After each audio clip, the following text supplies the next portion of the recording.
Well, a sunrise of fire glistening off of the low bank of cloud in the east. Beautiful morning rise here. Welcome to Djuma Game Reserve, and welcome to another day of tracking down lion and finding elephants.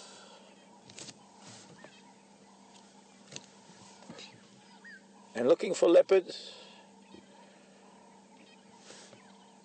My name is Mark. Welcome to Wild Earth and welcome to our morning safari. Brian is on camera with me. Andrew is back in final control somewhere behind me, and we're about to head out. We started off. I thought I'd look for that zebra couple that we've been seeing. No sign of them yet this morning, but I'm also going to go and look for some lion tracks and see if that lion was actually sleeping where I thought he might have been, because he's no doubt moved overnight. And maybe we'll find where he went. That's one of the two males that we call the Matimba males that seem to have stayed somewhere nearby during the night, or rather during the day, and he would have moved during the night. Well, an awesome sunrise. I hope it goes well for a good day. I can't believe how low that cloud is, and it's almost like when you're up in a mountain and there's mist or low cloud in the valley, you get to see the top of the cloud. We're actually seeing the top of that bank of cloud with the sun above it.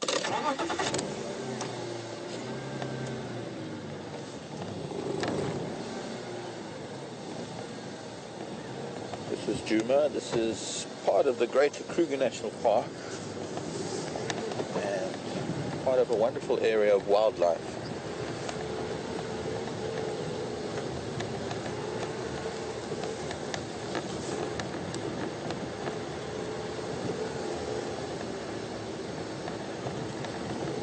There's never any real plan as to what we're going to see and how we're going to see it, and when we're going to see it.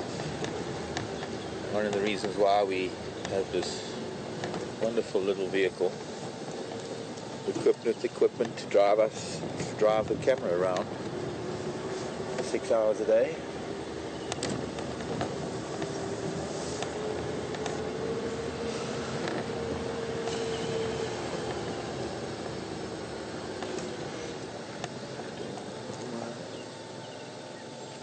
Oh my word.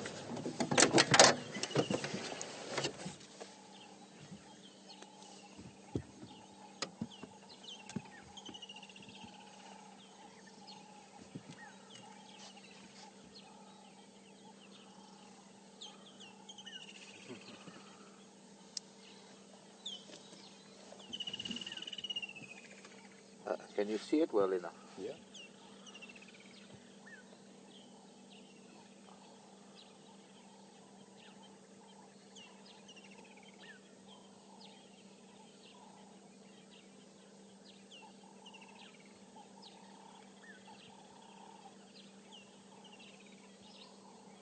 Isn't that the most beautiful little thing?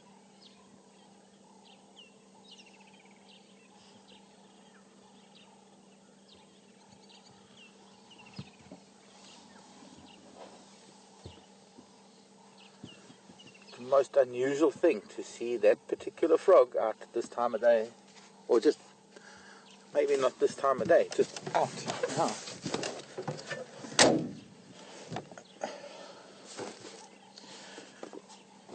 It's a male, and it is. Where are the frogs? Where are the frogs? And the rain frogs, moss frogs, chirpers, grass frogs, mascarenes, rubber frogs, reed frogs, leaf folding frogs, shovel-nosed frog.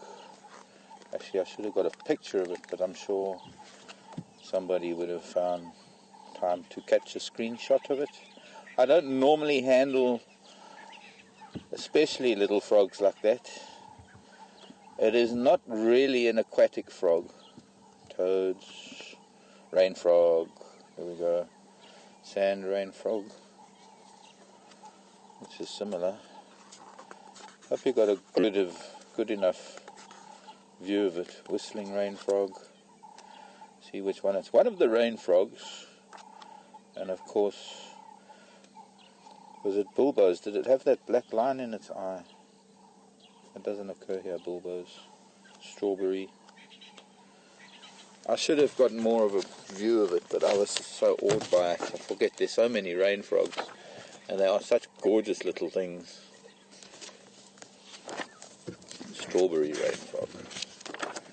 Bushveld rain frog, which is probably what it was, but I thought it had a darker line through the eye, maybe. Now I'm starting to doubt what it was that I saw. See, the bulbos has a black line. Plain rain, Cape rain, desert rain, Cape mountain rain, Mozambique rain. Well, it wasn't that reddish, but that had, could have been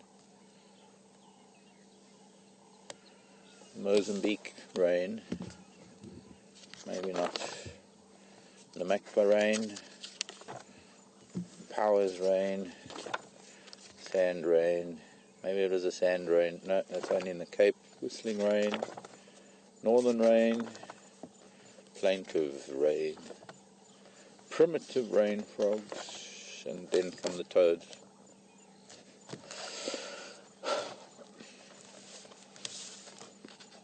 Most likely a colour variation, one of the rain frogs that we have. And that was been a male. The female is a lot bigger. What's really most amazing about the rain frogs is their tiny little legs. And during mating, it's very, very difficult because the male will be so much smaller than the female, in fact, this big compared to a large female. There's almost like a glue-like substance that is produced by the skin on the back that allows him to stick to her so that she can just walk around anyway. As you can see, they're hardly hopping frogs. They're bulbous little brown balls. They live in the sand mostly.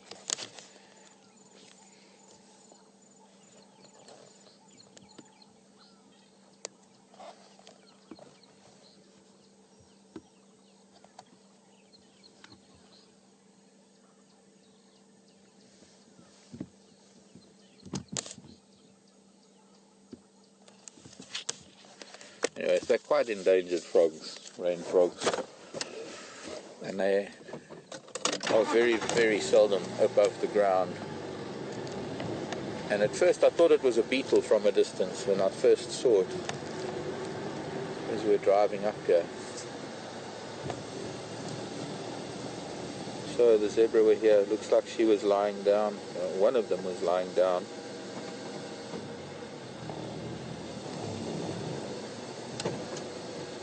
Headed back that way.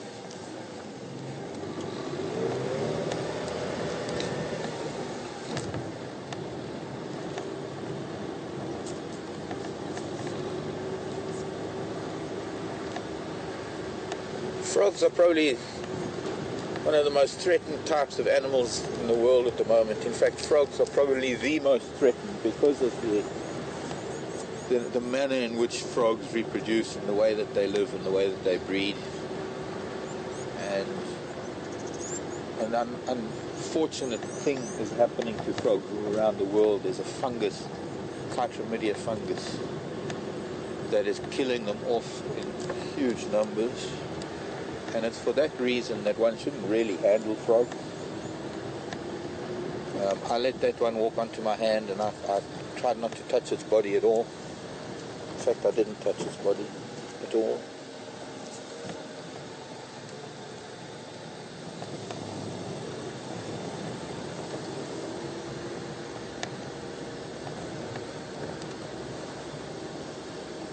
I love the way it actually eventually just turned and sat there and looked at the camera. It was pretty. That's amazing. Amazing.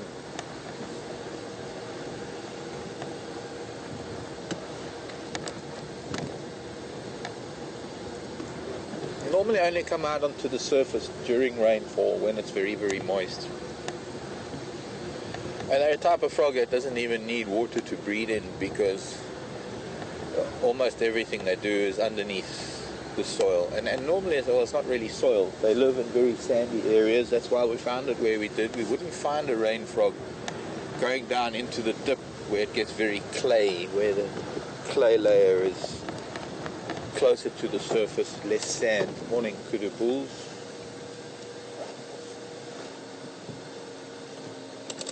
Two of the boys we've been seeing a lot of lately.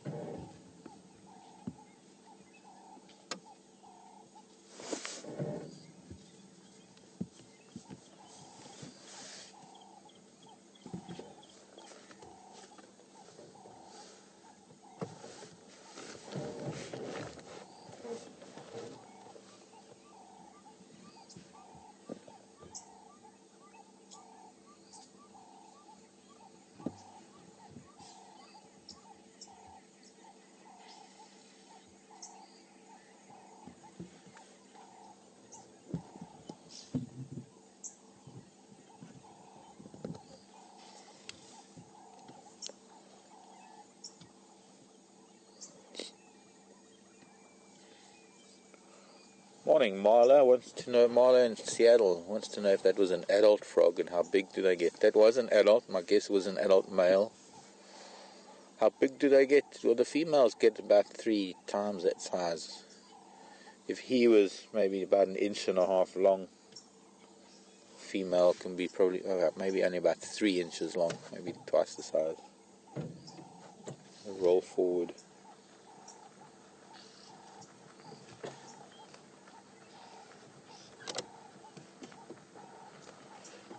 Kudu pose. Sunlight on his horns.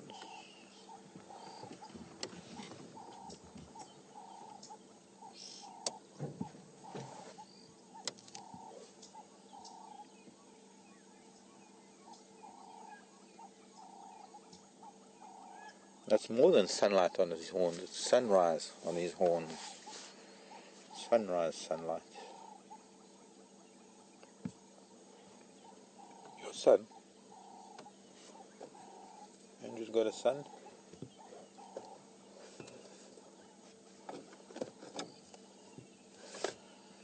Tyler in Seattle.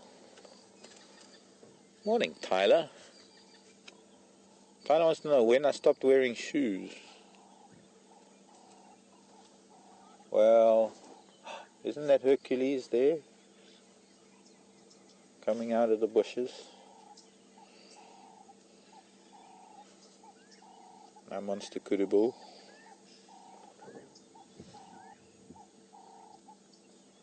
And 2 of them, 2 more, no figures. That's the tight curl one, but this is the big boy of the group.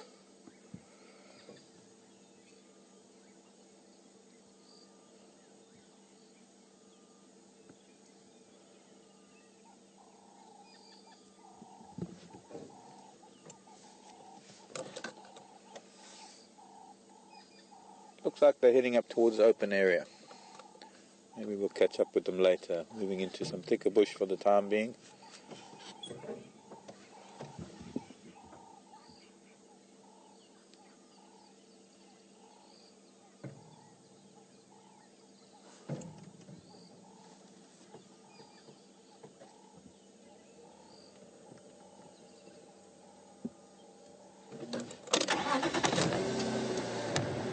Call it a kudu sunrise.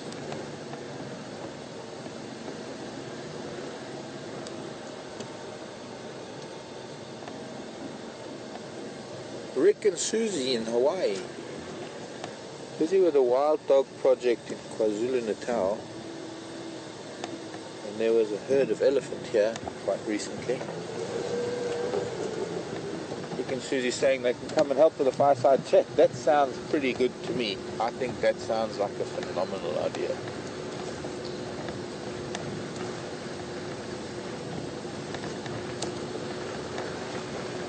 Have to get hold of me, Rick and Susie. Maybe send Andrew an email and he can forward it to my personal email, and then we'll see what we can do. That sounds like a great idea. So Tyler, on and off for many years, since, I don't know, it's been a long time that I've been without, but I guess it's been more of a, it originally was more of a gradual thing, because there are times in my life when I was compelled to wear shoes, because managing camps, especially some of very upmarket, some of the really top camps up in East Africa, it was not very good for me to be receiving guests at a luxury lodge or a luxury camp, guests who were city people who probably wouldn't have quite understood had I greeted them at a very expensive game lodge or safari camp without shoes.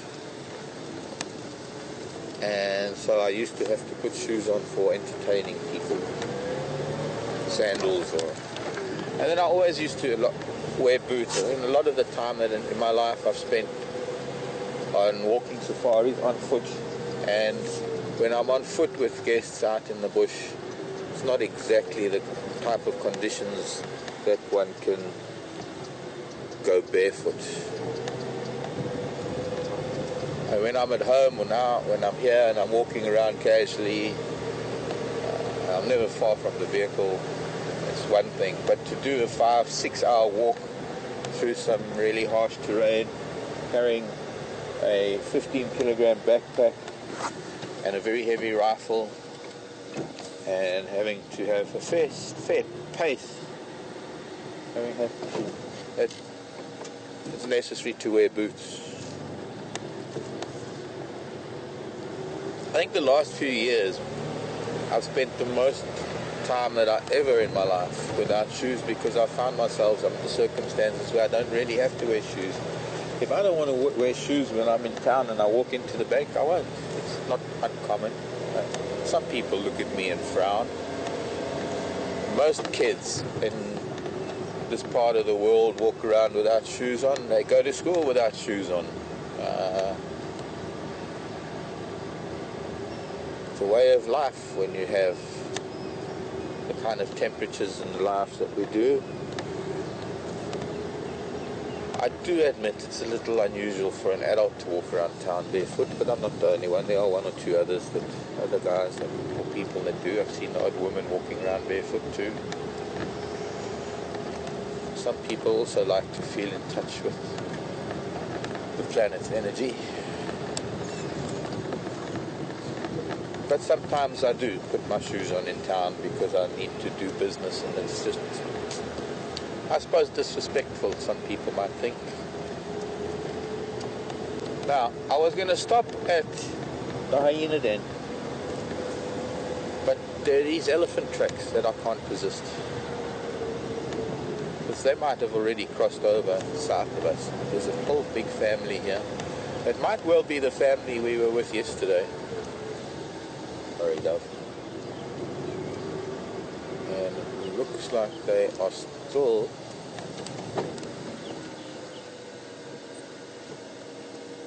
heading west, not stopping at the dam.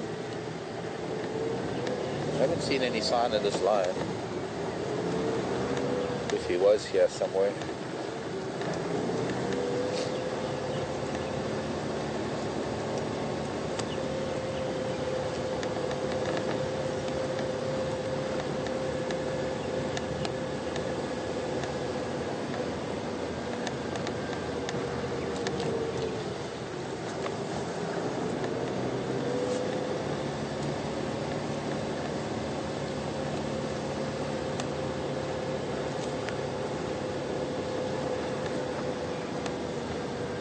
Kitty, kitty, kitty, kitty.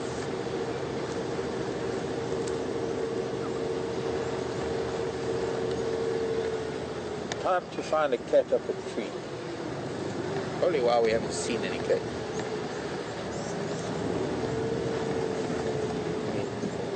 Eating impalas in trees.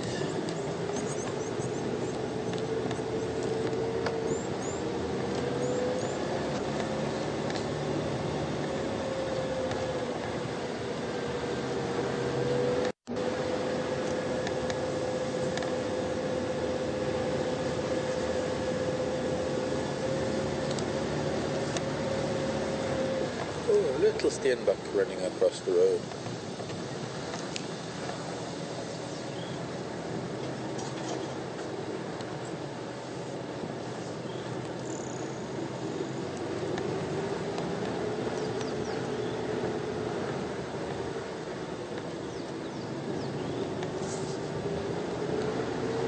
Thinking these elephant tracks are a little bit too old to catch up with them unless they stop somewhere overnight. This dung is looking a little bit dry around the edges. Need to do a temperature test.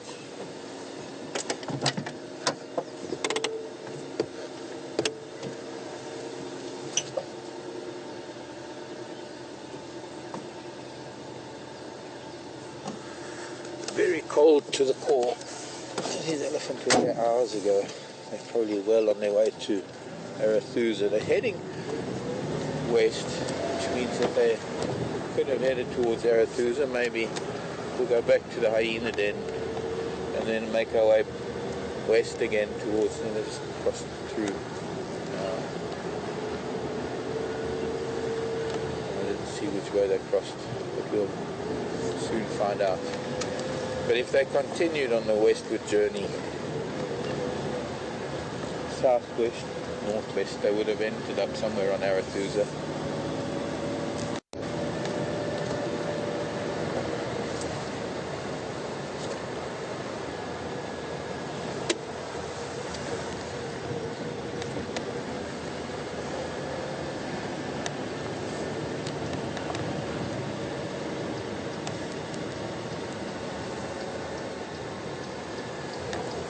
Once again, didn't hear any cats calling last night, but it was one of those nights that thankfully I managed to sleep pretty well. So I think I would have heard lion if they were roaring outside my door, my window, or into my room. Mostly oblivious to the outside world.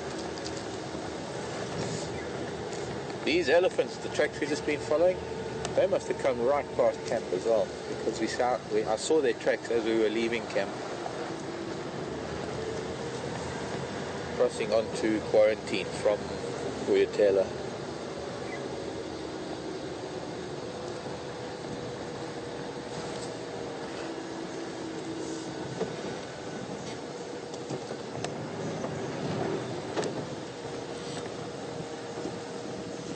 Wildebeest were rolling in the sand.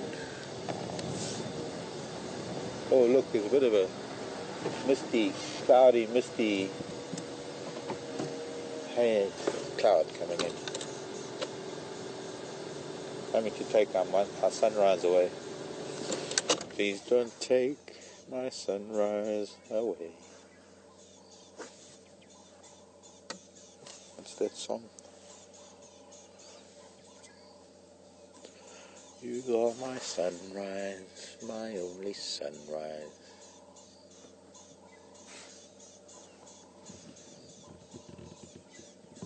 Kahuma's flat cats at Torchwood Marty. Torchwood, east of Djuma.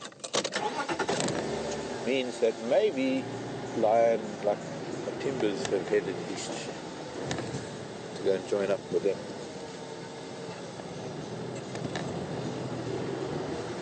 Another noise, the testicular complaining.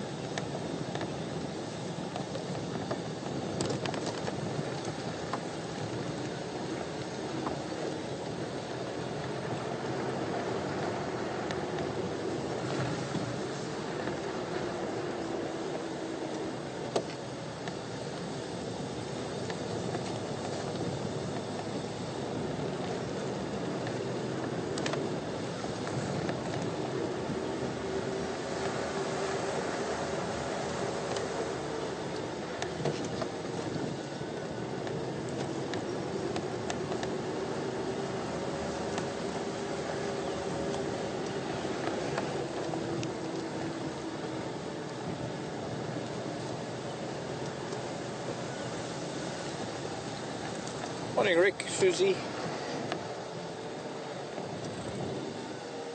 Asking if kudu make any vocalizations other than an alert snort.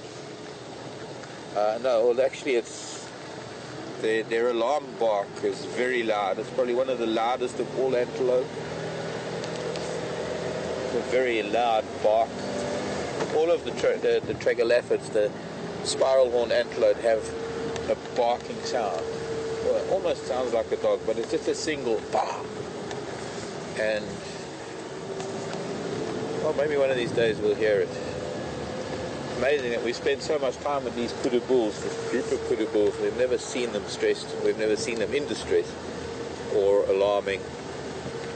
And we've seen with kudu females, we've seen them become quite alert at times. And yes, then they do, maybe they'll kind of snort to get local attention, to get attention from other members of the herd. But they'll only really bark when they are convinced that there is a predator, when they actually see the predator. Because no use, it's like cry wolf, but it's more than a case of cry wolf, because it's no use really going around and barking at the slightest hint of danger, because you're actually giving your position away and you're actually drawing attention to yourself. You might, as a kudu, bark at a potential predator thinking there is something. Meanwhile, it's nothing, and in the interim, you've just told a pride of lion who are ahead of you somewhere that there's a kudu in their midst, and then you continue along your way thinking that it was a false alarm. Meanwhile, you're walking straight into a trap because the lion now know you're there and they're waiting for you. So, very important for animals to be careful about how much they vocalize when they are moving about.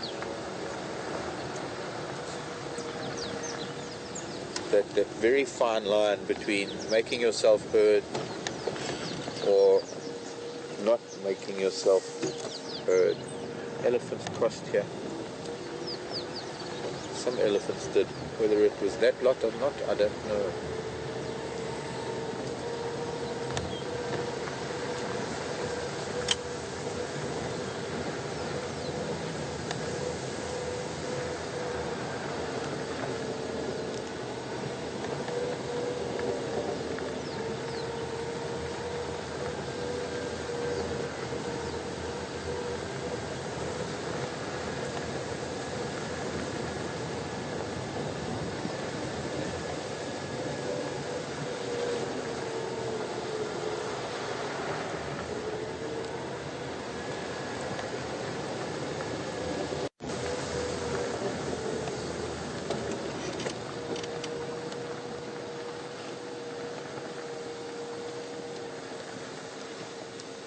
Another kudu bull, far away from those kudu bulls.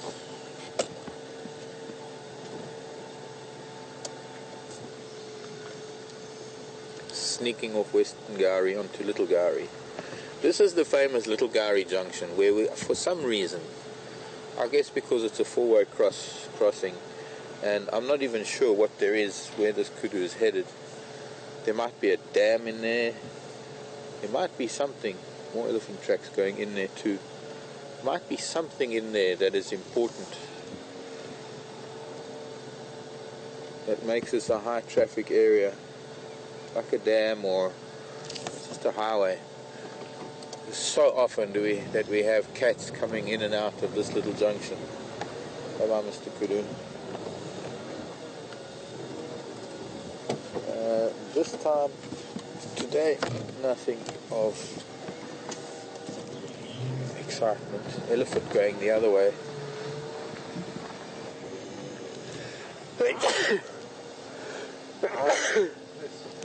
Thank you.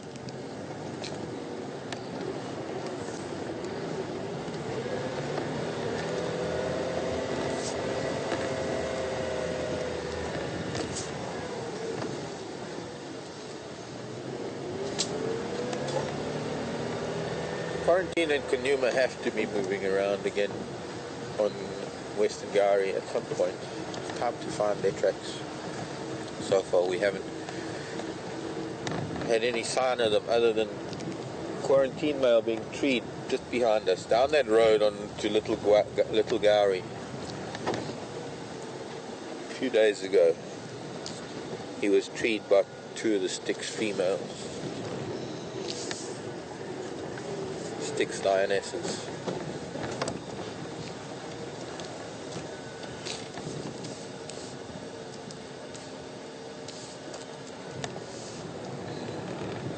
I've got a bit of a sinus allergy thing going on this morning.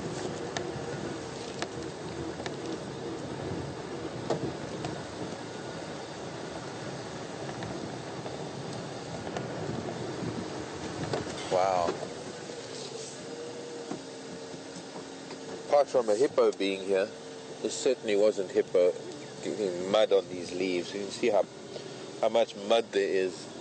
This is an elephant. It's been in the clay, just the ponds, the little mud wallows that we've got,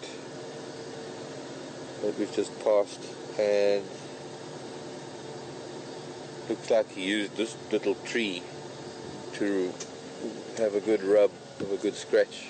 And then there's hippo dung on the ground, so there was hippo here at Treehouse Dam and past. See the mud. That might have been from a buffalo though. On this marula tree there's a lot of mud just on the side of it. That's sort of the body height and an area where a buffalo would be rubbing. And if we go to that marula just behind it at the back there, you can see a much higher patch of clay from an elephant. So that's sort of more from about 4 feet to about 7-8 feet high.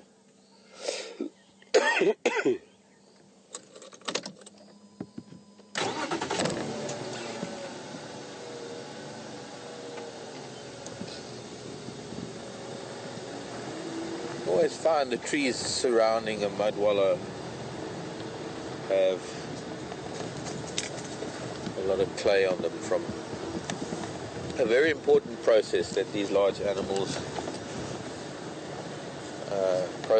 activity that they engage in.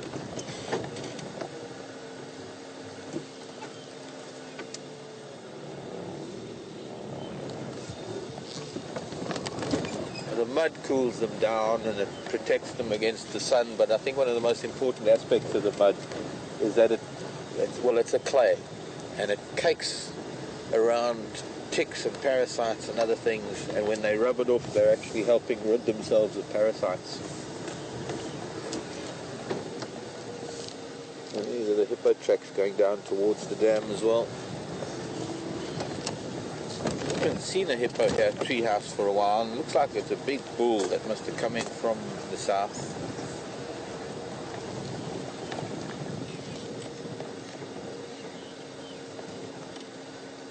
Hyena tracks, civet tracks going the opposite direction.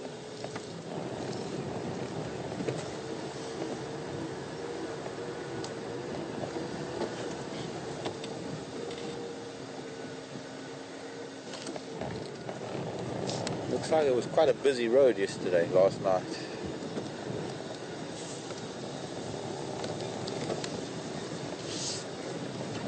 Zebra.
Turning into a perfect leopard morning.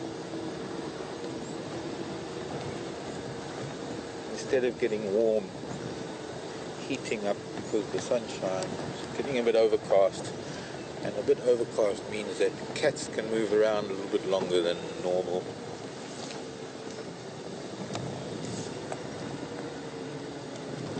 If we could find us a cat.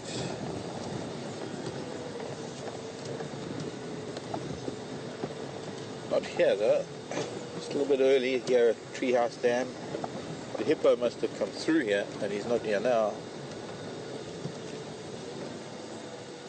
Bunch of geese that have not been here before. 1, 2, 5, 6 juvenile geese. I wonder if they're the... Oh, that's interesting.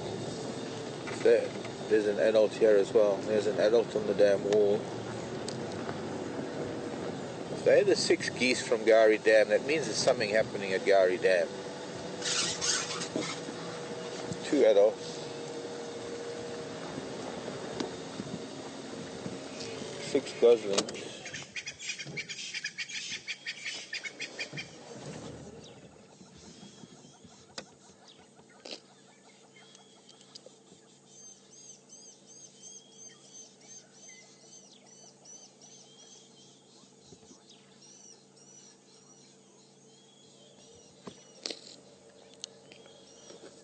Morning, Jeannie.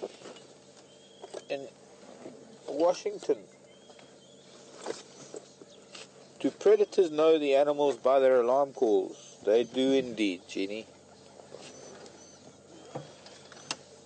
Everybody knows everybody's sounds out here. There is no animal that doesn't know what a sound is, other than if it's a foreign sound like us humans doing things. But they know exactly what everybody's normal calls are, alarm calls. Very much so.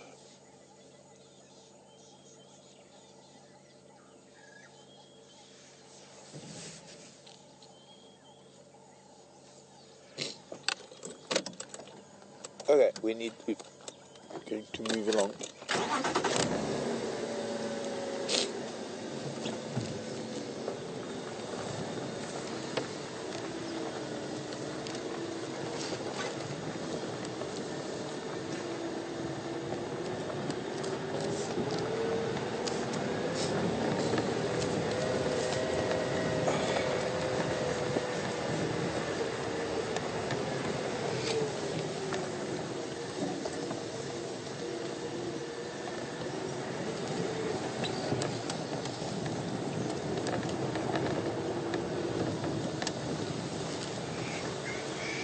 Hello, Josh.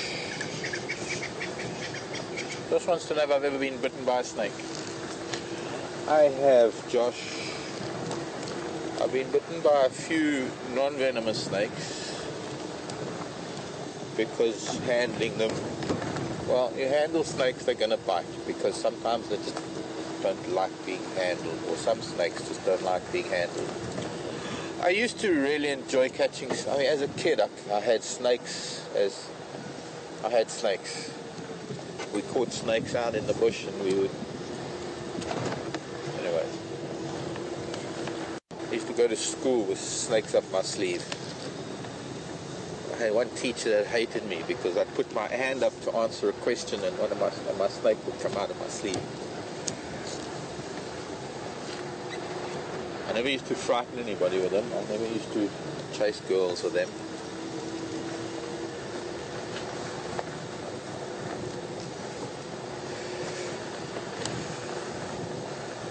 And well, sometimes when you're out in the bush and you're lifting up rocks and things, and you see a snake and you grab it before you really know what it is. Well, you hopefully know that it's not venomous, but you're trying to grab it before it flees, before it slithers away. Quite often, snakes, just to defend themselves, will bite back. Especially when I was a lot younger, in the days when we used to catch things to show our guests, kind of like a Steve Irwin running after things scenario. We don't do that anymore. It's not good guiding. don't stress animals out anymore. But I have to admit, I used to do that in my younger years, 25, 30 years ago. I think, in fact, a friend of mine, Mike, a couple of times he would say to his guests, watch this, Mark's going to get bitten by a snake, because there would be a python and I would go and try and catch the python, and guaranteed it would turn around and bite me. Because I never want to hold it too tight. I never want to... Anyways, those are not the important bites. The one important bite that taught me a lesson was a snake known as the burrowing asp, or Biberon's burrowing asp, or crested barbet, or Biberon's stiletto snake. Has a very powerful cytotoxic venom and is an extremely painful bite. This wasn't one of those times where I just grabbed something. This was one of those times when I knew exactly what snake I was dealing with. I knew that there's no way that you can handle a snake like any normal snake, because you can't hold a Biberon's behind the head. It's almost impossible without it biting you. The one interesting feature of the Biberon stiletto snake is the fact that it doesn't strike like other snakes. It is a burrowing snake, so it was what we call as a fossorial lifestyle. It lives underground, under the surface of the sand. Only about in the same kind of places that the rain frog lives in, where there's deep sandy soils on the tops of rises. And because of its lifestyle, it's feeding on burrowing skinks and other creatures that live under the soil, under the sand. So it can't strike like a normal snake. What it does is, in the little tunnels, has the ability to just drop one fang. So it kind of moves its jaw sideways, and one fang, instead of the fang coming out entirely, because there's no use doing so, the fang just drops slightly and it stabs sideways. It stabs the head sideways, so that when you try and hold that snake like any other snake, what it does is it'll turn its head and it'll get a fang into you, almost guaranteed, without fail. And I knew that I couldn't hold the snake by its head, and I knew that I better not play with it too much. I was experimenting with filtered light at the time, red filtered light. I had red filters over my Land Rover's headlights, and I had red filter over the spotlight that we were using for night drive. My tracker was sitting on the front. His name was Mike and Ndlovu. Ndlovu means elephant. His name was Michael Elephant. There's a giant land snail in the road. Side on this time. And we'll wait for him to cross the road while I finish my story. See which happens first. And there was a little snake in the road. It was a warm summer's evening, very humid. The perfect conditions for burrowing creatures to be above the ground, which is why it was so unusual to see this frog out in a cold, cool morning like this. And my tracker Mike was shining down on the snake with the red light, and he was saying, "Careful, Mark, it's a mamba." And I was saying, "No, Michael, it's not a mamba, it's a Biberon's." And I had a little stick that I was using to just keep it in the track of the road, kind of like where the snail is, on the side of the road, so that I could just talk to the people that were on the vehicle about it. I had 4 guests, a family from the UK, mom and dad and 2 kids. And the little boy, who was, I think, about 8, if I'm not mistaken, was intrigued with reptiles, and he'd been asking about snakes. And I was trying to explain to him that you don't just pick up any snake, especially that one, because that snake, the Biberon's, looks very similar to a couple of very harmless snakes. I'll bring out the reptile book shortly, and I'll show you when we get to the hyenas. Let's go to the hyenas, because we've got a lot to do this morning, as we do every morning. Morning, snail. Hello from Anna in Sweden.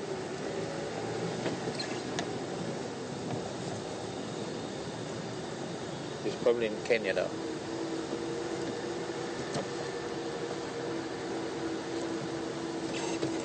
And hang on, before the question comes. Anyway, so the snake, it was important to sorry, Andrew, not just yet, I've got to turn that down. I'll get to Lev just now. So Michael was still arguing with me, so I used the stick, and I thought what I could do, if I held it by the tail and I lifted it with the stick, I could get it closer to Michael with the light, and he could see, because it's very important for me to teach local people about snakes, because almost every snake is a mamba, and every snake is venomous, and every snake needs to be killed. It seems to be it's just the status quo, really. Local people don't trust a lot of the reptiles. They don't trust geckos. They fear geckos. They're afraid of chameleons, and all snakes are venomous. So to a Shangaan, it's important to teach. And I was trying to teach Michael that it was not a mamba, but that it was still a venomous snake, but trying to show him the difference. And I was trying to show this young kid that he mustn't just pick up anything that looks like a legless skink or a blind snake or any other harmless, like a purple gloss snake. And little did I remember that a burrowing snake, much like a tree snake, many snakes you can hold by the tail, and they don't have the strength to climb up to get back to where your fingers are. Most snakes, I mean, most adders, there are a lot of snakes that are like that. The burrowing asp, on the other hand, has to have a lot of strength in its body to burrow through his hand, and it was able to whip back up and hit me on the knuckle. And, well, the venom took work instantly. It's a cytotoxic venom, so it causes extreme pain. I managed to one-handedly drive the vehicle straight back to the lodge, but by close to midnight they had to take me to hospital. The long drive through the Sabi sand, and then an hour and a half or more to Nelspruit, to the hospital in Nelspruit.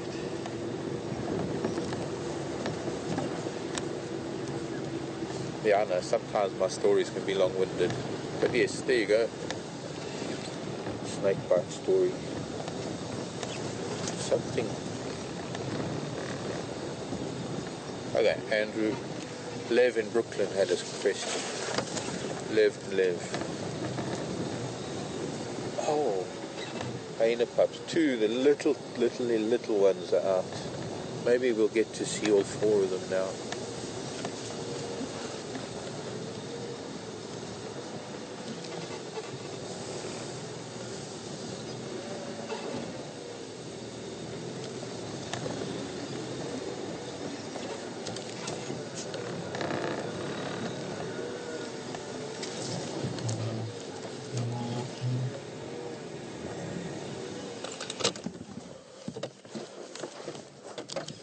Morning, Lev.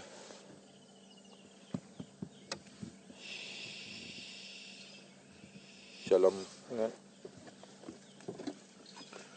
Mark here. Mark here.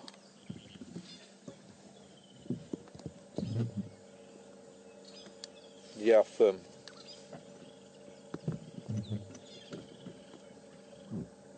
Only just got here now.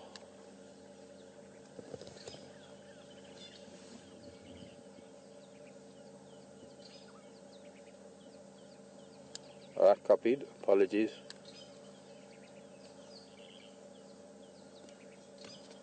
Wasn't aware anyone else was on Western Gowrie, but I'm sorry, won't do it again.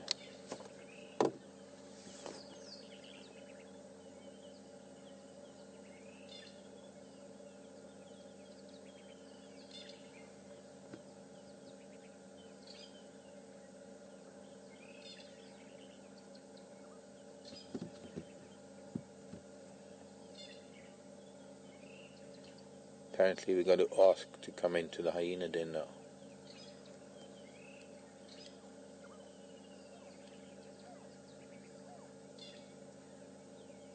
Which I didn't do. These are the two tiny little ones. Last night we saw the two bigger cubs. Maybe we'll see them too. There's still another hyena at the other entrance to the den. Lev was asking, what is it about animal dung that is so easy to identify which animal it came from? Well, largely, Lev, it's the different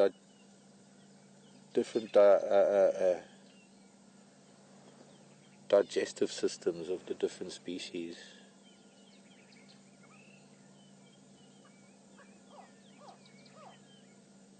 And living with them for so long. But also there is the other thing that very often dung is accompanied by footprints, by tracks.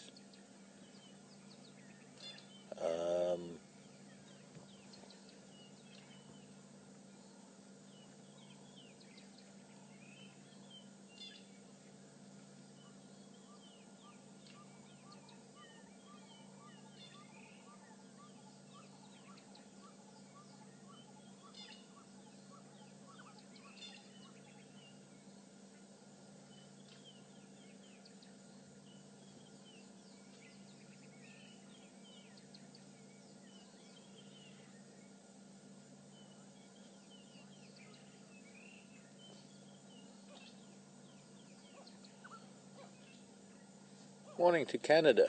Hello Blair. Wanting to know why it's Treehouse Dam? There used to be, there's a marula tree there. Next time we pass Treehouse Dam, I'll try and find it for you. Well, I'll show you. There's still one or two planks in it, but many, many years ago there was a treehouse in a marula tree at Treehouse Dam. Pity they're playing behind this combretum, these two little brats, and behind this female. Move, mama. Is that a little bit of blood? No.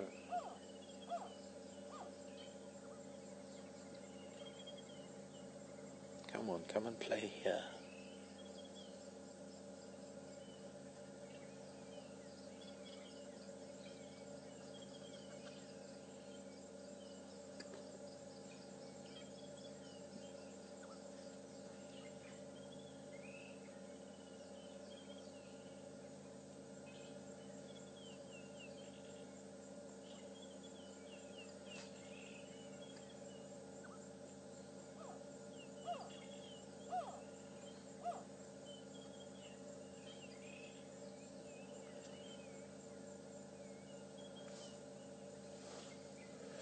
Since they're playing more that side, maybe I'll park a little bit more that way and just roll back a little.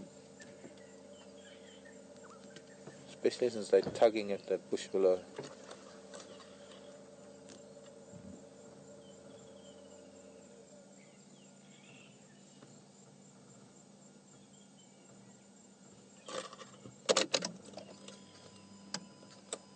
This might frighten them.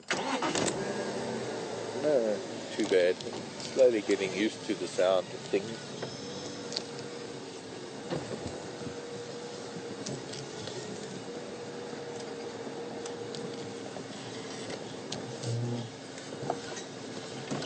Not going to see much from this angle, I don't think, because this combretum is in the way.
Well, let's move on. There are evidently vehicles lined up to come to the hyena den, and they've got to sort of do circuits and bumps and things because I'm out of turn. And we can come back later.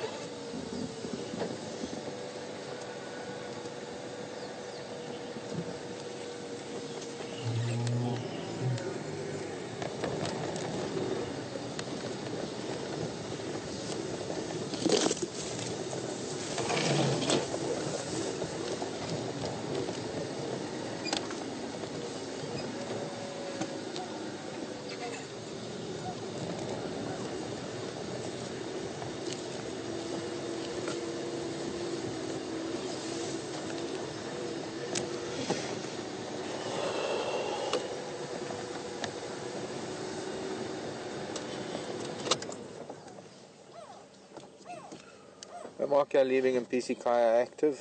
Open lock.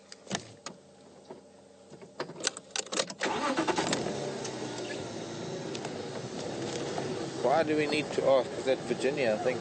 Why do we need to ask to go to the den now? Evidently, it is... Oops.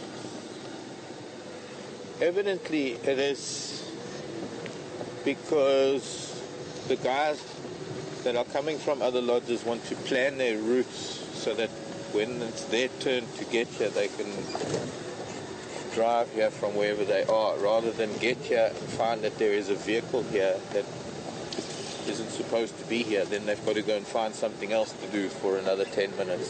See, that's the end of the world. And I guess mostly because we don't want too many vehicles here. We can only have one vehicle at a time, both from a point of view of the young hyena, but also from a point of view of the experience. Can't really fit two vehicles at that sighting because you're either looking at it from one angle or another, and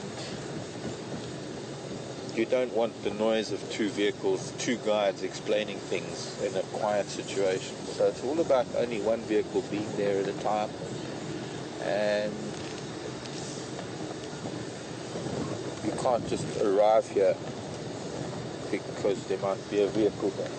I guess I was lucky that no one was here yet. But there was another guide who was almost here. He was here at Philemon's Dip on his way in.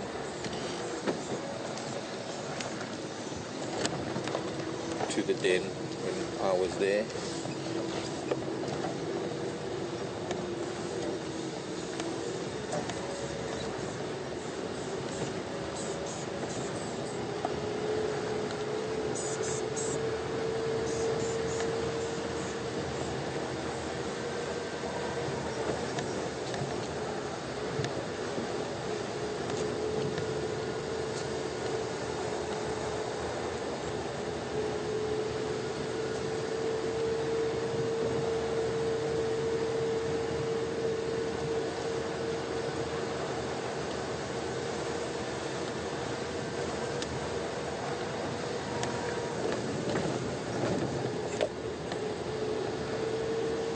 I understand the concept.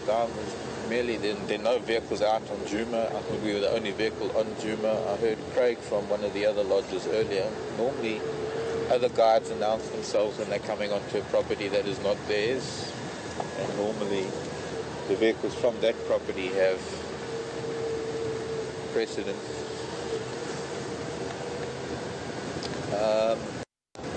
In the old days, there was actually a rule when there was traversing on other properties. You had to leave. You couldn't go onto a traversing property for the first hour of drive at least, so that the landowners or those people on that property, vehicles on that property, could find animals and experience them without other lodges and other Land Rovers coming in.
I think it's World Frog Day in a few days' time.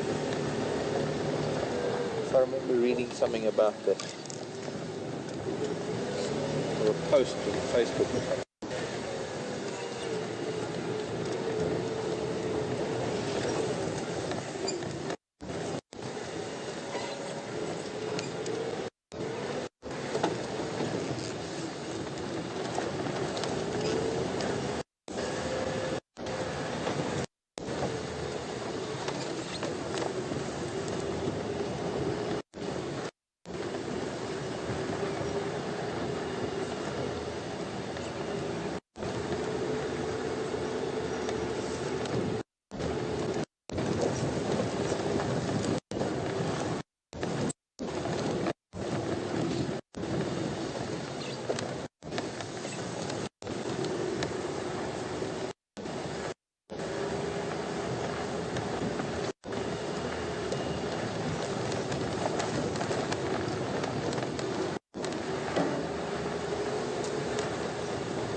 I remember that last week when Peter and Hayden were here,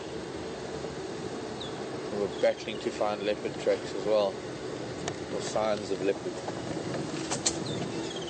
And just for some reason, and it's not so much anything to do with any other predators or unusual.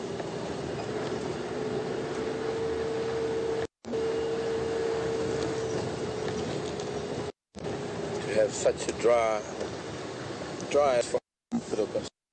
period. Not even a track has been seen. So we'll try and cover as much of Gari as we can this morning. See if we can't find some sign of a cat coming back onto Western Gari. So far, no sign of the other leopard, the other lion, the Matimba. So we pretty much ruled out that he went anywhere south or west. Maybe now, because we're going to be heading a little bit east, north, and then maybe loop round to the west.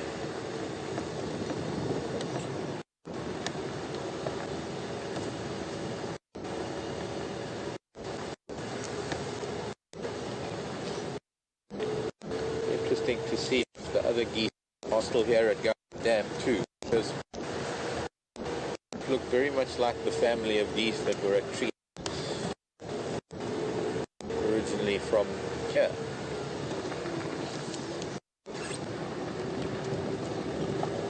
There aren't many things that are going to chase geese away from the dam other than other geese.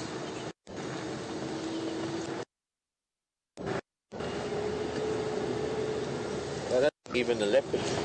And her whole verbal abuse.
boat, eh? Must be this fellow that's been walking around the tracks that we've seen.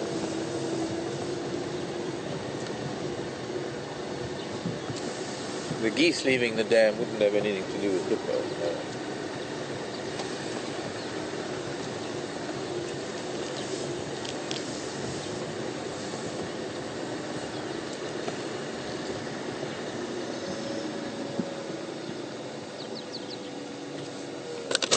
Water's dropping fast. It's February and already pretty low.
Okay, let's move along.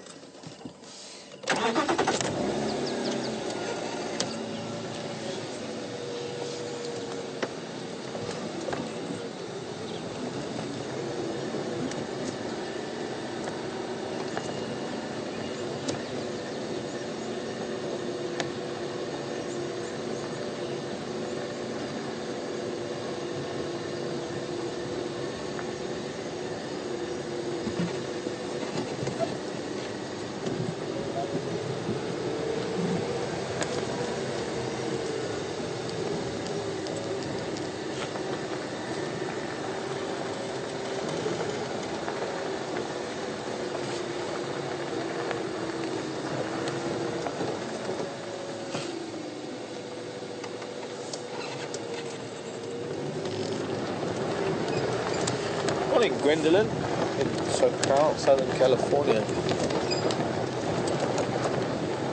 Whose job is it to clear the trees out of the road when an elephant knocks a tree over the road? It's normally the landowner, Gwendolyn, whoever owns the property. In Kruger, it's the rangers of Kruger, the staff. But in the private reserves, it's all about whoever's property it is. Same as road maintenance. Any maintenance issues out in the bush are the landowner's responsibility, and landowners can decide what they want to do. Personally, like when if there's a big marula tree over the road and it looks like it's still going to be alive at home, personally, I'd rather just divert. Ouch! Thorns get in my pocket. I'd rather just take the road around the tree and let the tree carry on living and leave it be, rather than cut it. I don't like to see cut things. It irks me, because 99% of the time trees are cut all wrong. Hold on a sec, got to talk. Go ahead. Negative, left a couple of minutes ago. Maybe you went on radio. Okay, cool.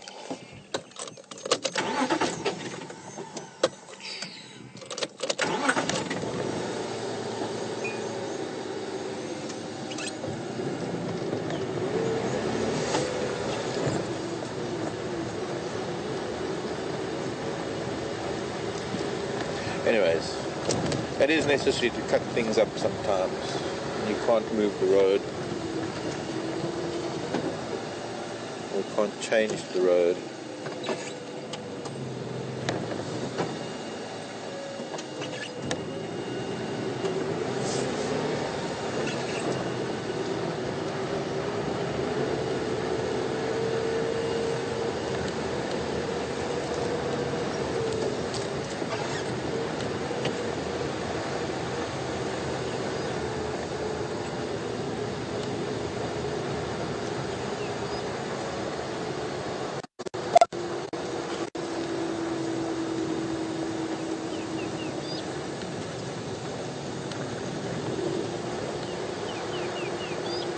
Hello Charlie on email.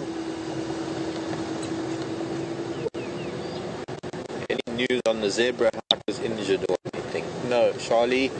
There wouldn't be, since we saw the zebra, nobody else didn't think, since we saw the zebra, nobody else really, I don't think, saw what happened to the zebra. We don't know about it. We all, those of us, I think 2 or 3 vehicles know about it. We saw it. It looked like it was getting more mobile yesterday evening, just when we were closing off our drive. She was walking, she was putting a little bit of weight on it, and she was feeding. And there were tracks this morning, but we didn't see them this morning. So unfortunately nobody's caught up with them. What I can tell you is that there's no zebra carcass on quarantine, so nothing was here to catch her. Nothing found her last night that I know of.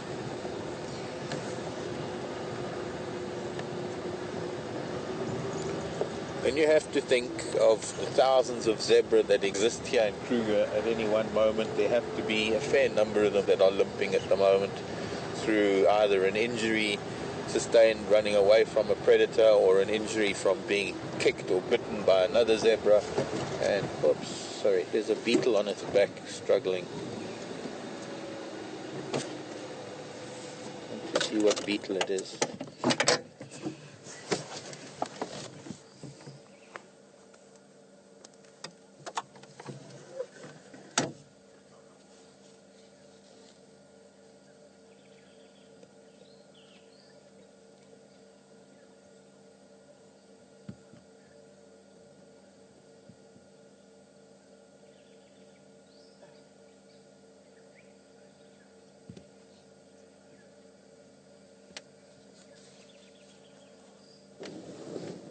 A very interesting rhino beetle with a shield instead of a horn.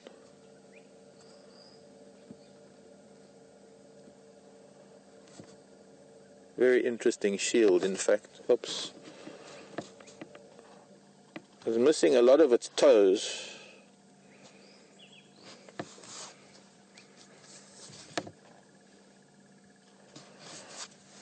You're gonna fall. You're gonna fall. Maybe I need to find it some dung. Very interesting beetle, this huge shield that is on its head. Not a common species, this. Come. Let's put it down somewhere.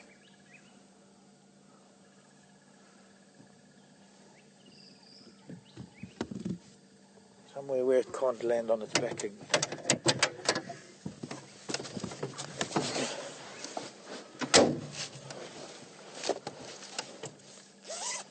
Getting warm enough to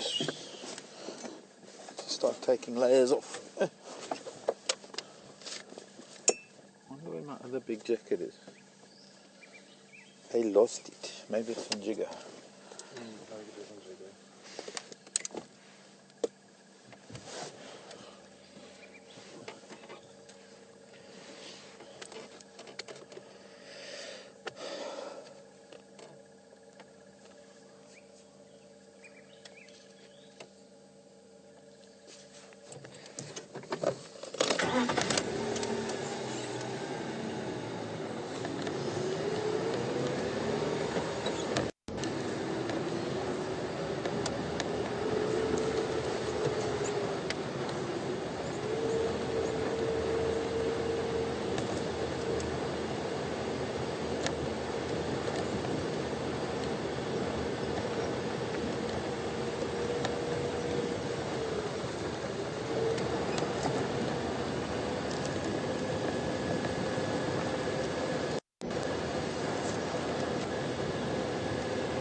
marker. WildEarthTVand marker is asking if predators remember individual people the way the elephants do. To some extent, I think as vehicles, maybe they'll recognize voices over time. Of course, they'll recognize the sound of different vehicles. Sound, even the difference between the sound of Jigger and the sound of Woody, even though they're identical vehicles, the different sound of their engines, which might have, since it is, animals will recognize the different vehicles, of course. You would know this by now.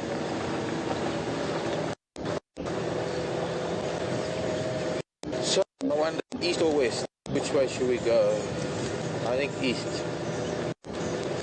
Do a loop in this eastern corner. Come back down Central Road or something. And then go to the west.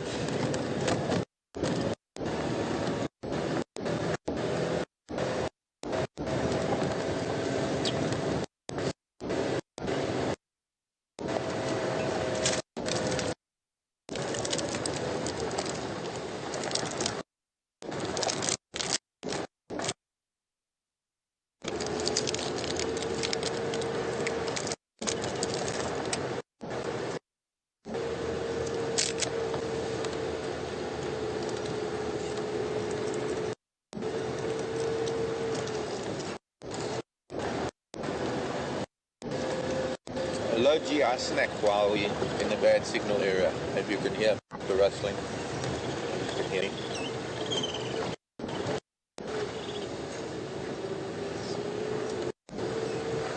Quite nice.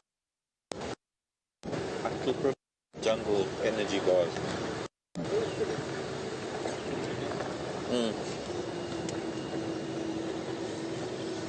It's more of the breakfast bar, energy bar.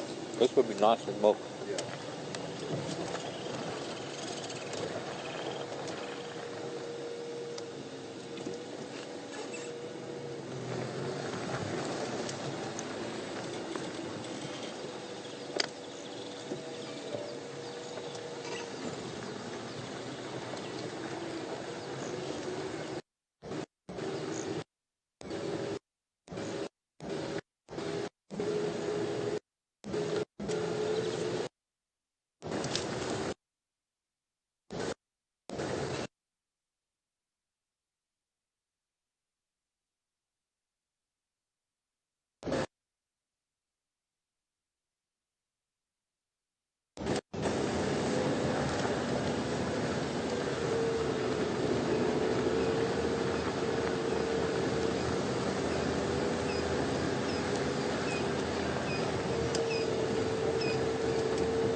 Rick and Susie, I don't know when the goslings will be flying.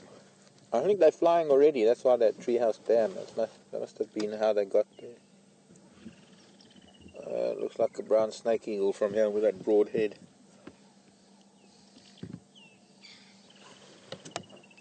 The Marco was asking.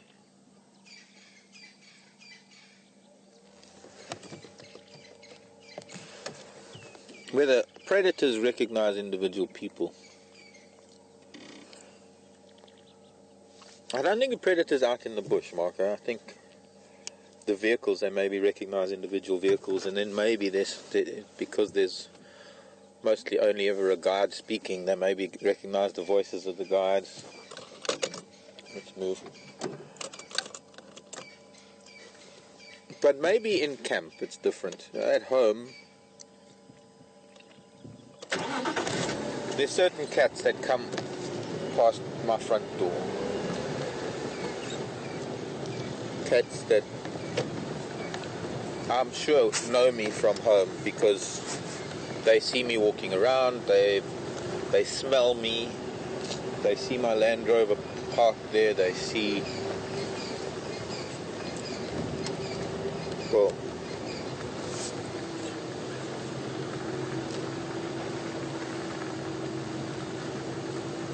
like the leopard get to know the hyena in their territory and the lion get to know the leopards in their territory. They might be in competition and they might not like each other, but they get to know each other, so they invariably get to know each other's voices. And I suppose since that's my den and I live there and I'm in and out and it's home,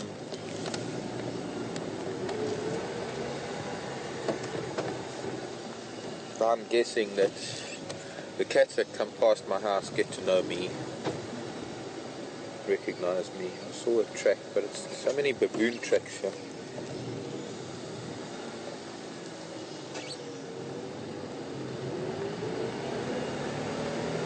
Baboons.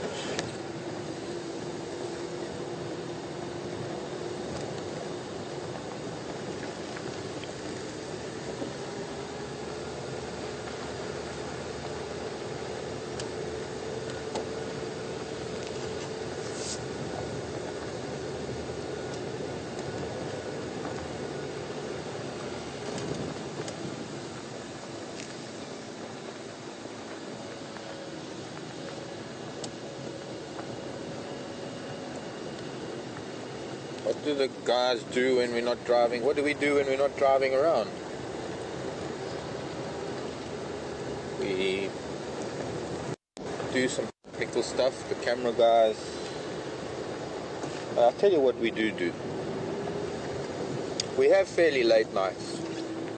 We get back after drive, and by the time we've parked the vehicle and put it on charge, taken the camera off and done all we have to do, it's sometimes 8 o'clock before we start cooking dinner. Sometimes it's only 10 o'clock before we finish dinner. So it can be quite a late night and early mornings. I mean, fortunately nowadays we don't get up too early because we're staying here in camp, as opposed to when we were staying in Manyaleti. We used to have to get up at 4 to leave there at 5 to be here to start at 6, and there was sort of not even a moment to spare to have a breather, because everything was so tightly fitted time-wise.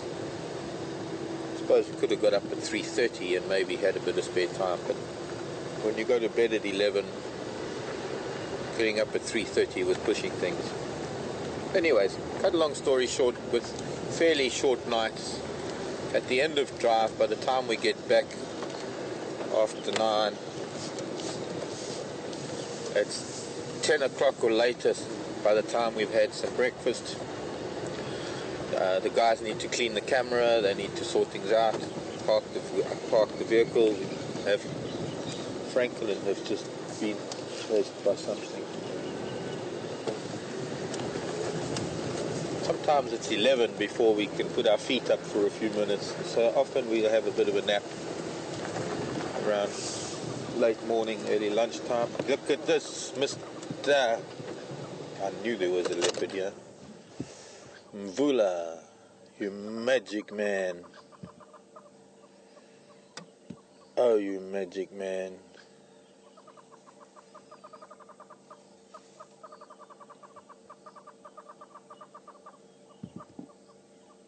Hello, big boy.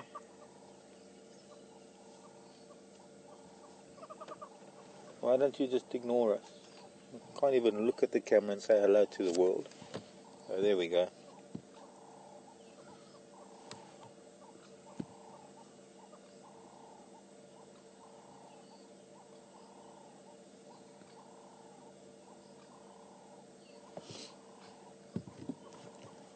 Well, when this gets out on the radio, we're going to have vehicles. Oh, he's scenting. Look at that. He's doing the Flemen grimace. There's some urine there or something from a previous cat, maybe.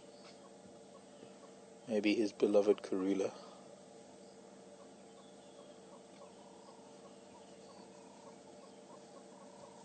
Yeah, kitty, kitty. But we need to turn around pretty quickly.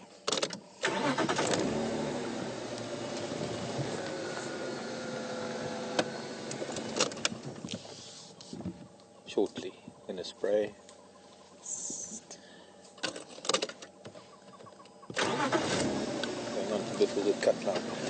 I don't want to lose him on Biffles, but he is heading west, so sorry, alright.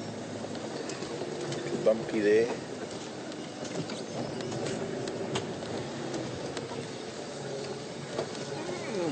How lucky are we? I know it didn't sound like I was very excited, but my heart took a leap when I heard those two Franklins freaking out the way they did.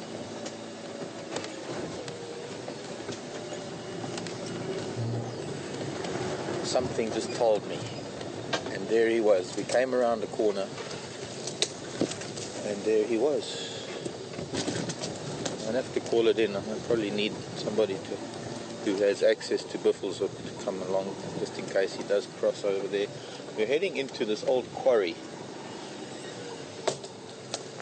and then onto Biffles of Cutline, so that's a little bit ahead of him.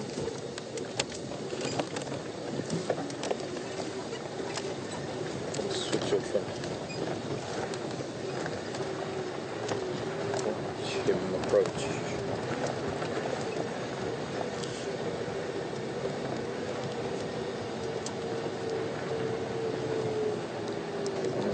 Call it in.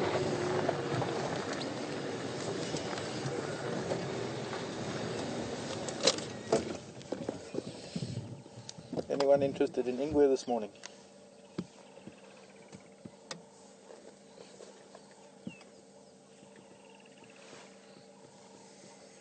Anyone interested in Ingwe?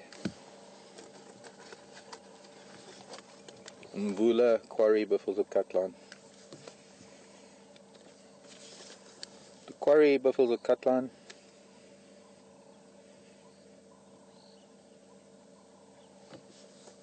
Yeah, firm. He's now on Biffles of Cutline itself, heading west.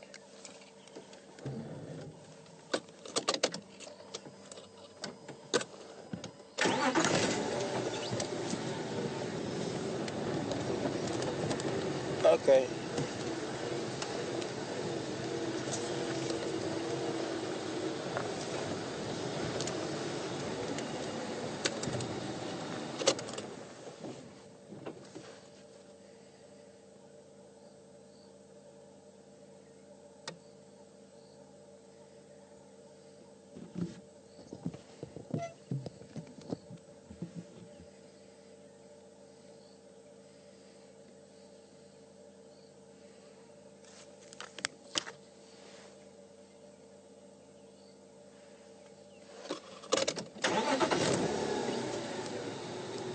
Beautiful shot there. Just an endless road and a leopard walking on it.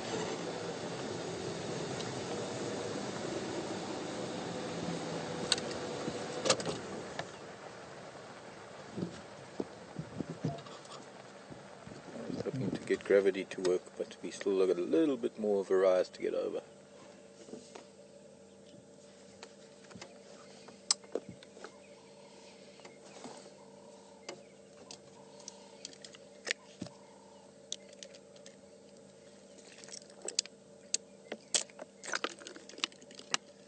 I had a beautiful opportunity to take a photo when he was next to my door, and I didn't. I guess he's just been drinking at Biffleshoek Dam.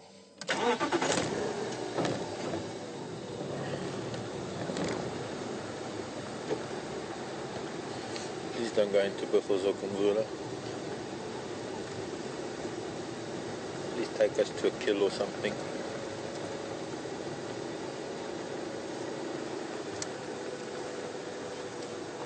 It's Fleming again. Fleming. And Brian, they're fresh leopard tracks here.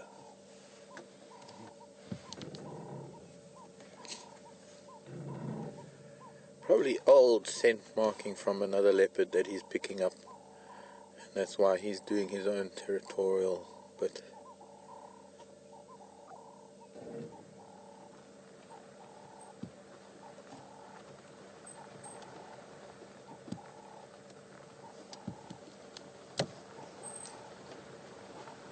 I think it's Mvula. He's the only big leopard I know that.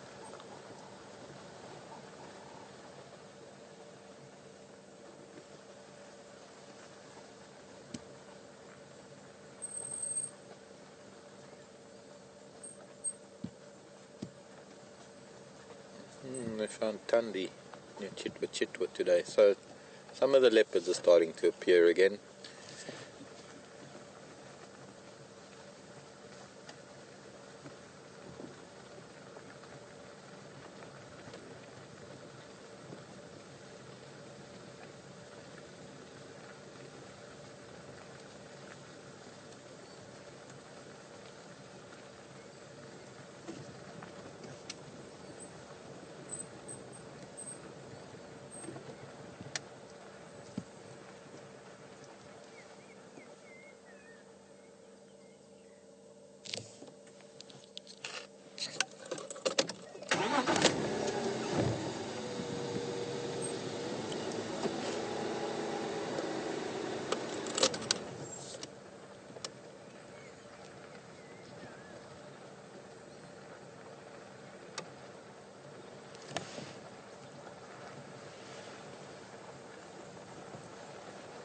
What was that?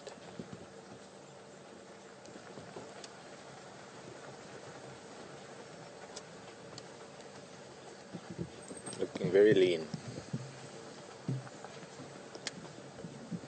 Looks like he can fit a whole impala in that belly of his. Probably one of the biggest leopards we're likely to see.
I'd love to do is try and get around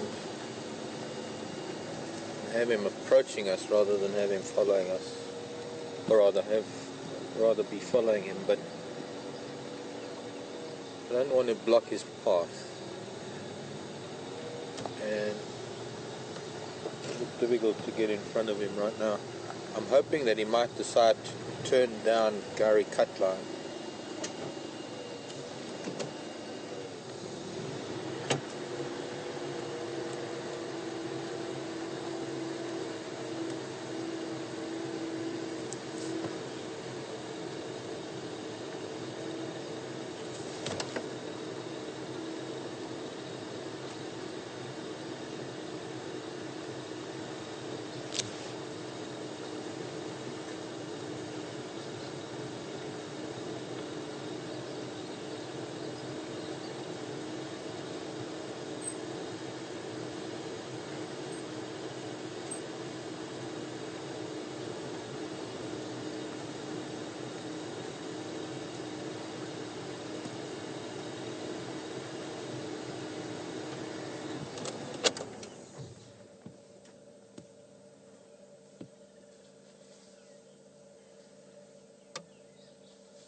Another leopard on a termite mound on Philemon's cut line close to Treehouse Dam. See, suddenly they're just coming out of the woodwork.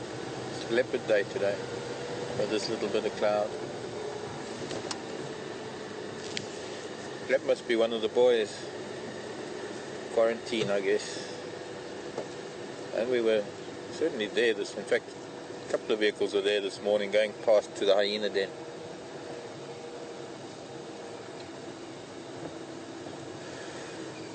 Which is great for us, because that means that it might only be one vehicle coming to this leopard.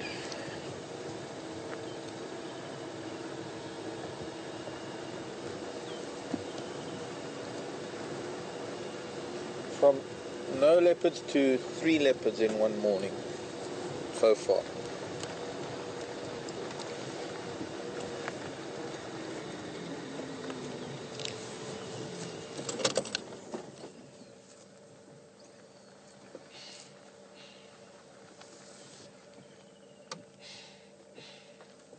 There's a roller shouting at him now. He stopped to look at it.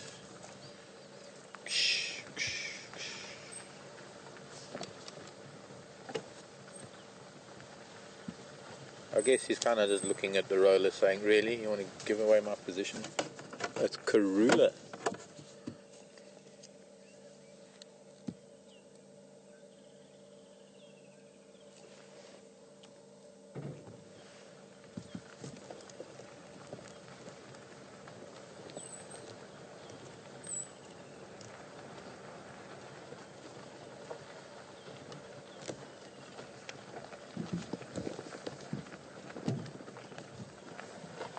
I was approaching the dip now at Gary Cutline.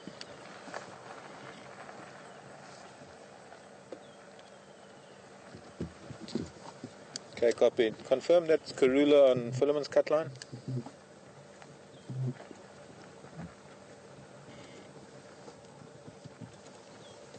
Excellent, thanks.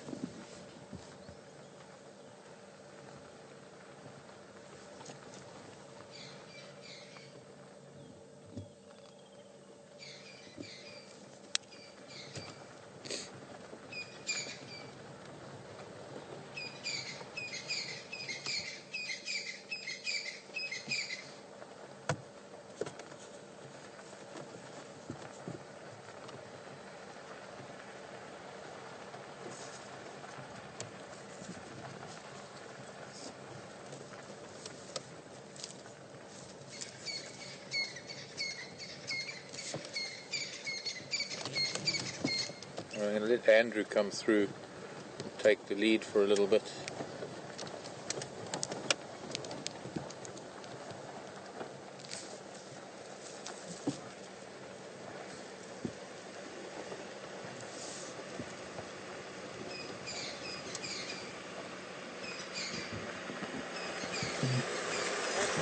Hi Andrew.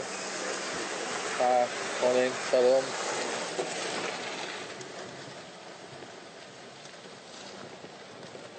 Sorry, Andrew, I was just saying hello to people. I didn't get to start. 2 males, what animals? What? You have.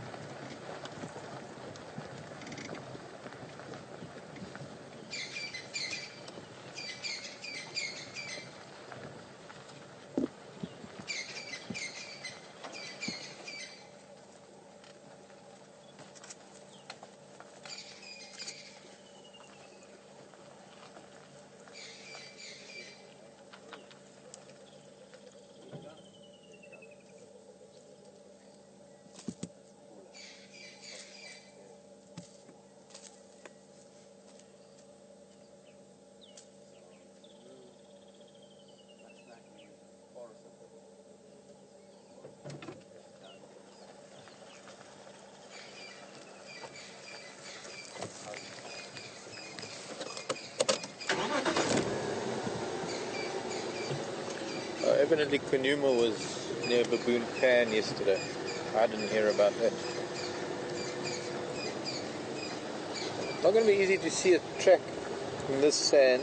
If he goes through, of course we're going to lose signal now too, as we get into this dip. But if we have anything with soft sand, the surface of the road is very hard here, so it's not very easy to see a track at the moment, because we will need to look back towards the sun. Now, I can see tracks, but they're just like partial tracks, bits of a toe or bits of the the pad of the foot. Kind of difficult to show you right now, especially since he's walking and I need to turn around to do that. Andrew was asking what happens if they're 2 male leopards of about the same size that meet up with each other. Yeah, there he goes into the drainage line here on Gari Katlan. He's looking at something. Big fight, Andrew, if 2 males of the same size meet each other. Andrew and FC. Generally they try and avoid each other. They are normally you're normally going to find big males of back-to-back territories, so it's possible that they come across each other quite often, and you'll often have one avoiding the other. Looks like he's not quite stalking something, but he's definitely interested in something in there.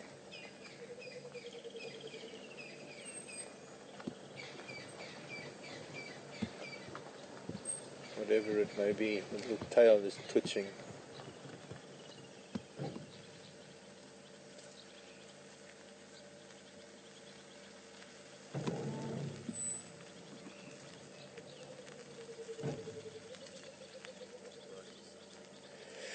This leopard is about 10 years old this year, as far as I know, and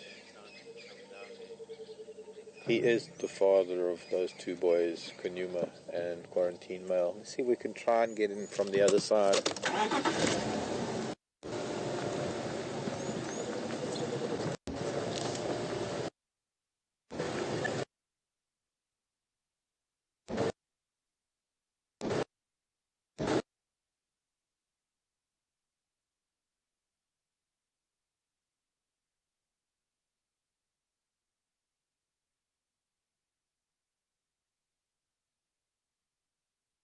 Anything coming through? He's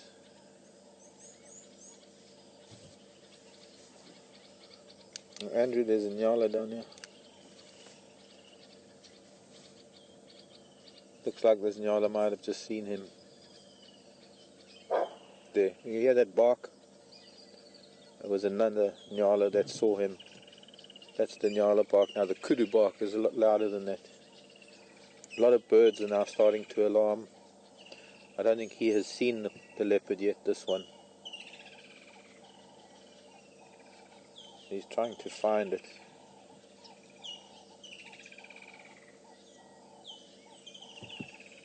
Oh, here he comes.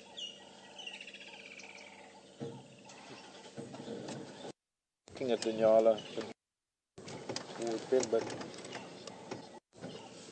look like he's after something. Oh, here he comes. Back this way. I suppose since Nyala's barked at him already, there's not much point in him trying anything.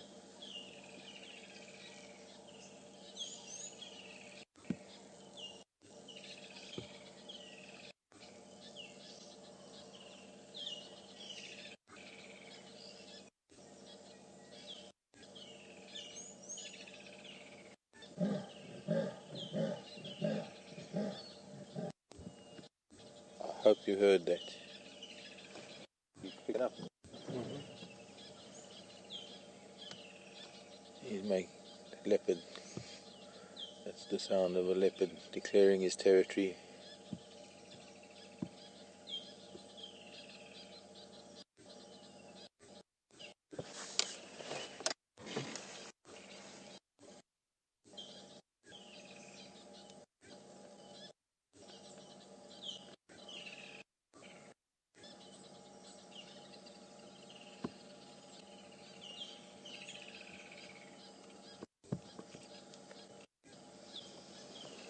Sorry, Mvula.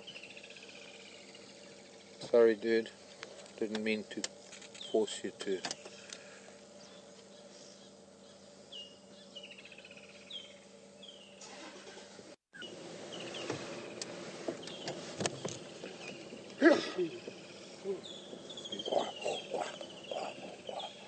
It's an incredible sound.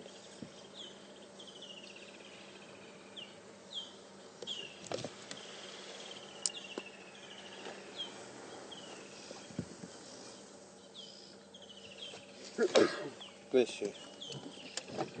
Bless you. And bless.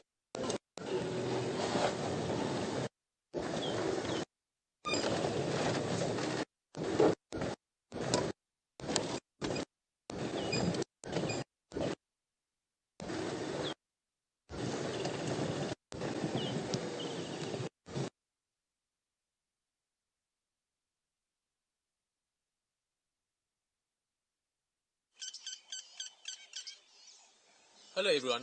Being out in the bush and being out there live has its technical challenges. We're experiencing some of that now and are working on it as fast as possible to get it sorted and get you back in the vehicle with us.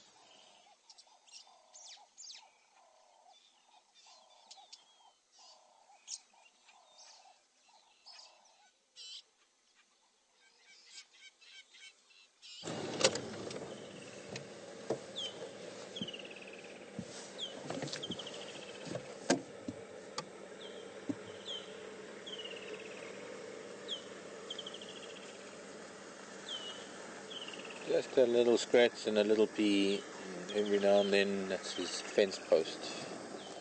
This is my territory.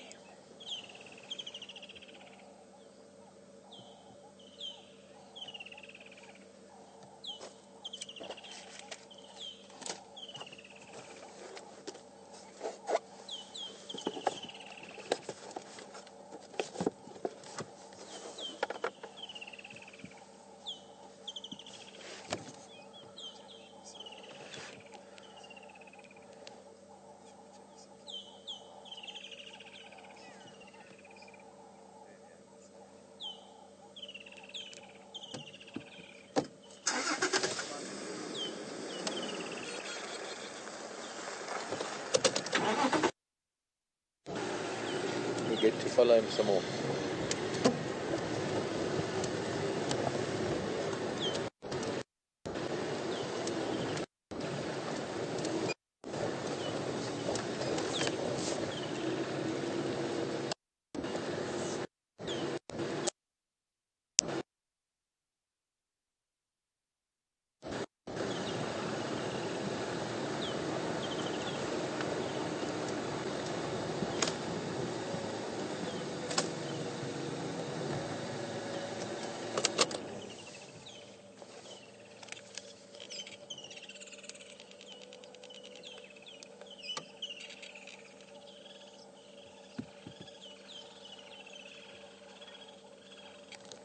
rubbing his cheek glands on the branches, and then he's going to spray.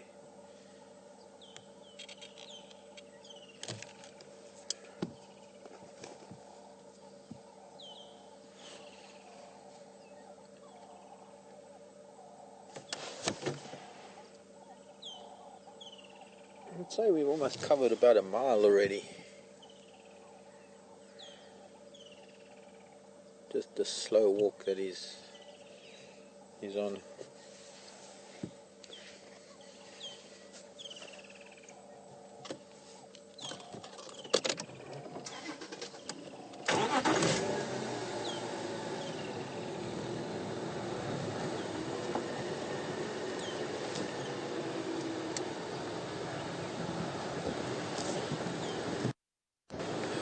Quite often, Andrew, when you find any species, two males that are of matched size, you will find that a fight can be very intense, if not to the death, because normally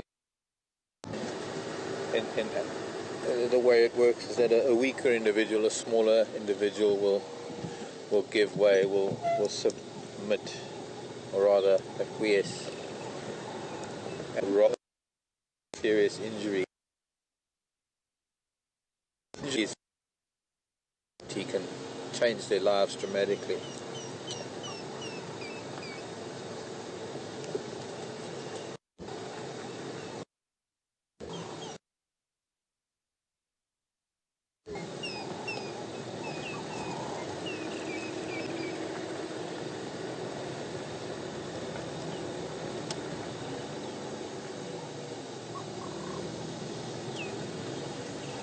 But sometimes it happens. Sometimes fights are inevitable, where neither one wants to give way, and that's when the fights can get deadly.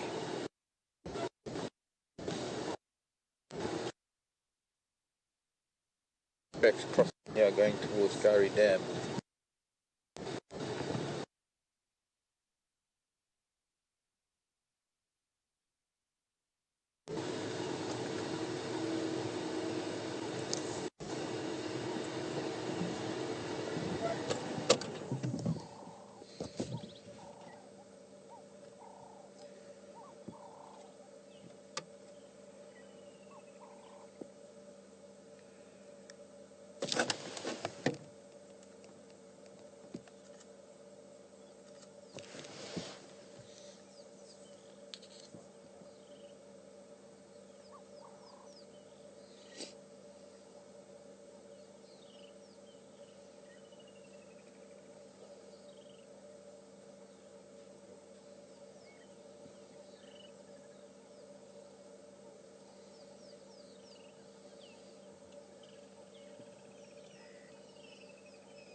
Question from Agri.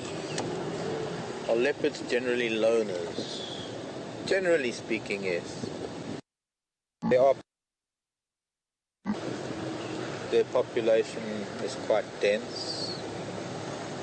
And find extended they on the top of the Sabi sand. We've seen individuals, families get sometimes even 5 together. Not that, but it's not that common. They spend most of their time alone. Generally, they within their trees, of course.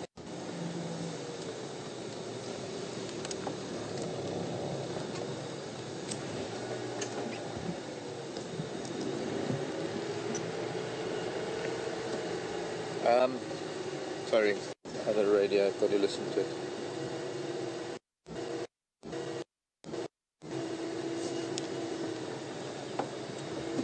Oh.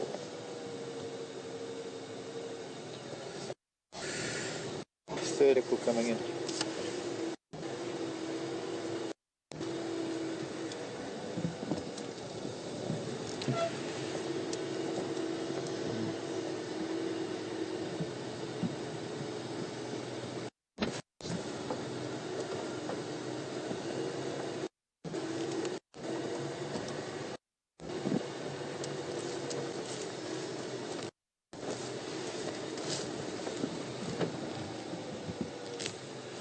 not sure if I understand, Bob. What is Mvula's origin? You mean, like, where did he come from? I'm not sure. Or if I did know, I can't remember. You mean like his parents? I'm sure I got it on a piece of paper somewhere. I'll figure it out. But on the top of my head, don't know.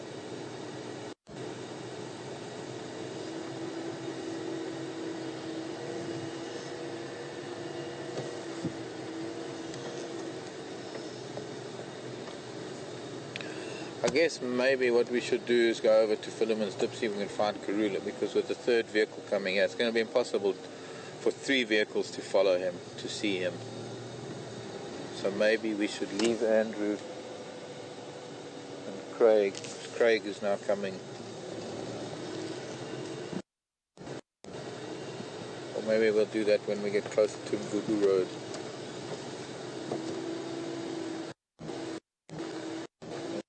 Be able to, well, there might be a few patches of soft sand and here where a track might be visible.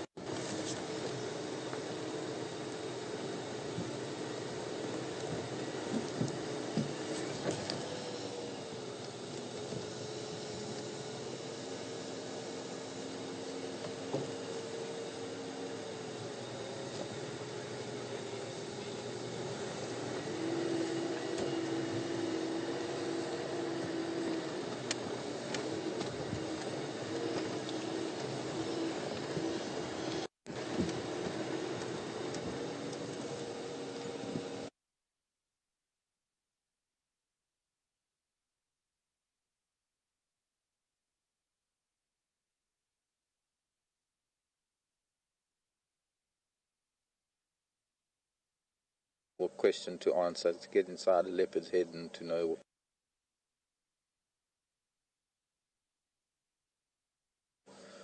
But no, if anything, he's just coming through part of his territory. He hasn't been in a while, re-establishing his boundaries.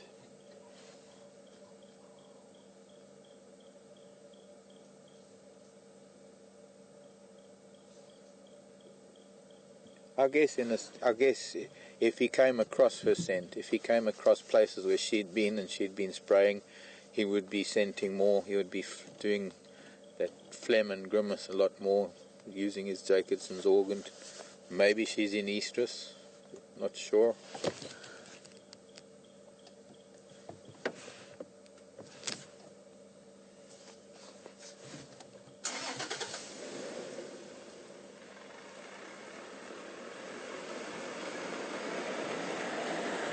Is Craig coming? Okay, I'll leave you and Craig with him. I'm going to go and look for Karula. Okay.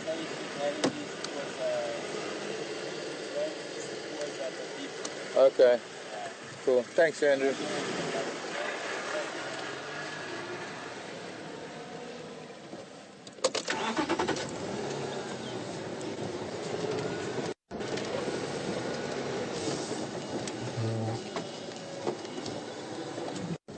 Pity. I'd like to stay, but we have had a wonderful time with him. We've been following him quite far, and if there's a chance to see Karula as well, I think we need to take it.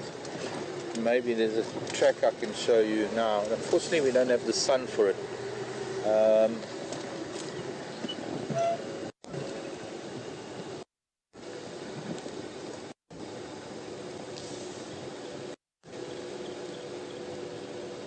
And driving behind him, we on top of his tracks.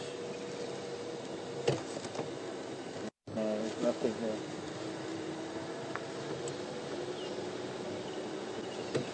Nothing that can show up enough, that can give enough definition for the camera, I'm afraid.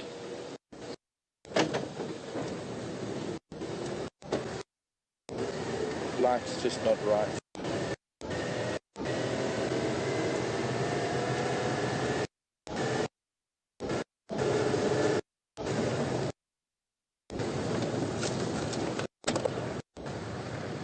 New log of Mvula heading west on levels of cut line, approaching Pretty Dam.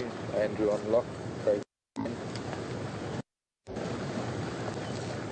Sean coming.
He's to turn north into Bush.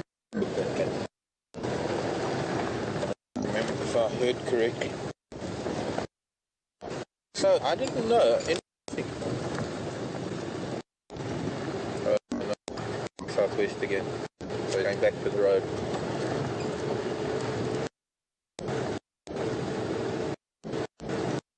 I think yesterday.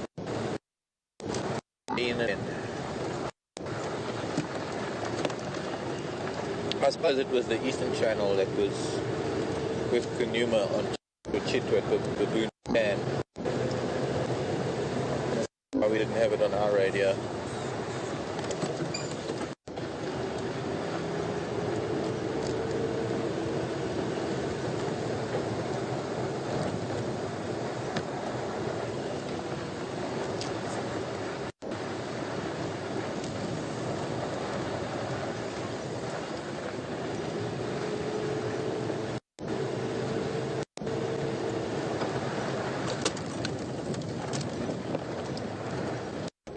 Craig, which side of Buffalo's is he on? Buffalo's cut line.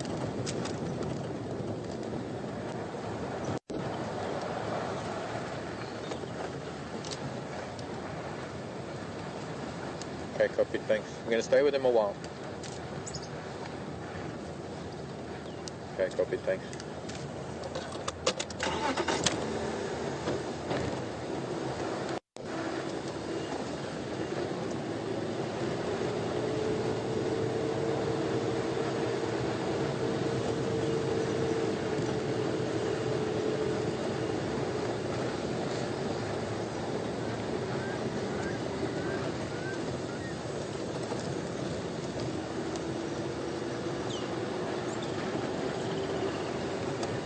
Baby elephant track dung wasn't there earlier.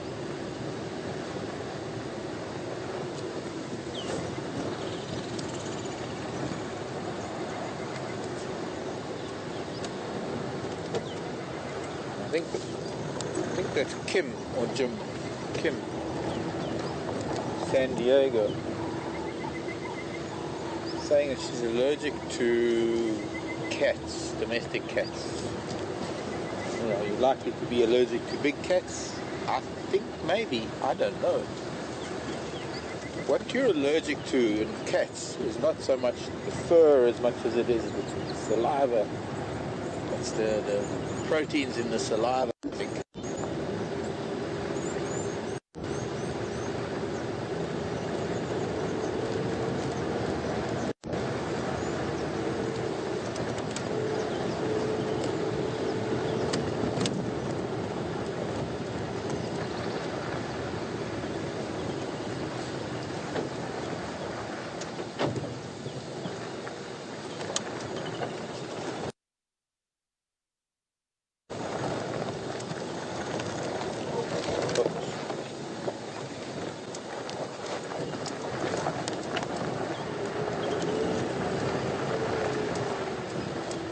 I'm sure that big cats, the saliva of big cats has pretty much the same properties as the saliva. Hello, buffalo, joining the hippo. Pretty much the same properties as the saliva in the domestic cat. So I would imagine that possibly the same. Unfortunately, I'm not the right person to ask that kind of question since I don't know the answer. I'd say that anybody who people who have worked with big cats, that may be a vet. I suppose most importantly, any medical professional who deals with allergies. Because allergies are not an easy thing. Look at this.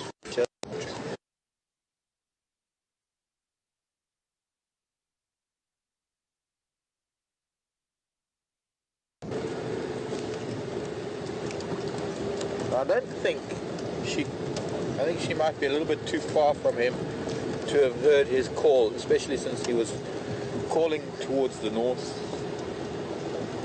The way a leopard call works is you hear it much better the direction that it's calling, that it's facing. You know, if you were behind a leopard, you don't hear it as well. Elephant was up here, went down to the dam.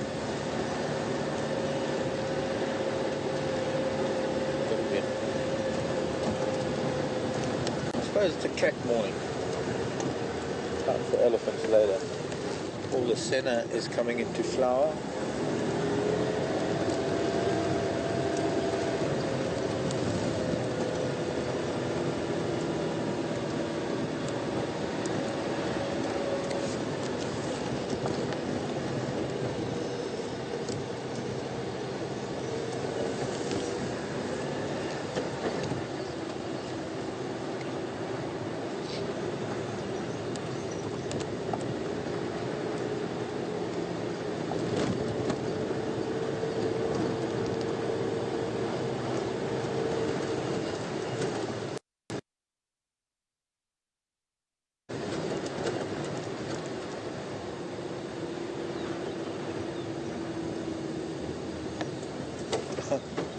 Sorry, just got that kudu, female kudu, she's running away now, bringing her family with calves out onto the open area, and she was watching this big boy on our right, who's watching them.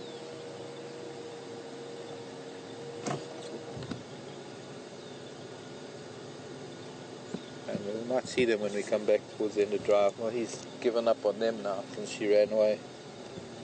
Turn around. That's what one of our local kudu bulls that we see periodically. Magic bull. Sorry, we're not stopping. We're not stopping because I think I would be able to find these kudu later quite easily. He says, not knowing that maybe they won't be around at all. But they're coming out onto the open area, so I'm thinking they will be here. And I really want to get to Karula. Hey, squirrel! But this young kudu doing something that's interesting. So, there we go. Look at that. See what he's got in his mouth? He's got a vertebra. He's chewing on the spine of the vertebra. In fact, it's the vertebra of an ant. Young male, young bull. He must have a calcium deficiency, and that vertebra, there's a long sort of spine on that vertebra which carries the nuchal muscle of the animal that it was, whatever it was. Might have even been a kudu. We see giraffe doing this, and we see kudu doing it mostly. Only giraffe and kudu that chew bone to get calcium. Osteophagia. Another term for it is osteomastication.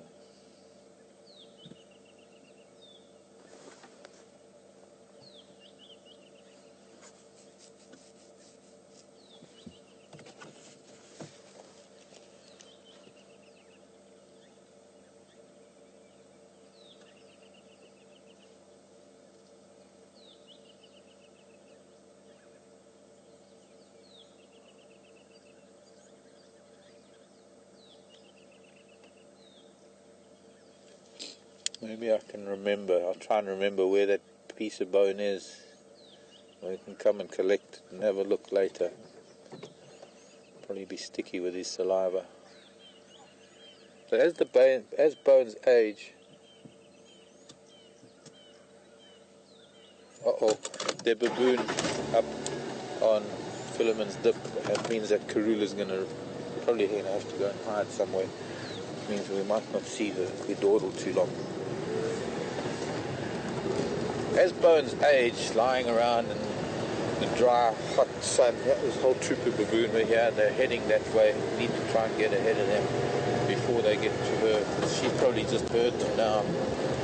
She's quite a ways up Philemon's cut line up.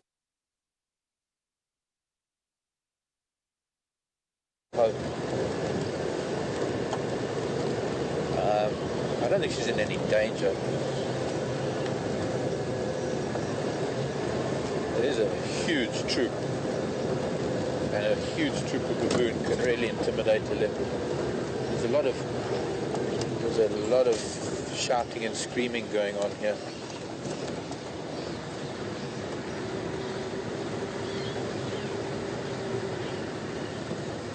I don't know if it's baboons fighting.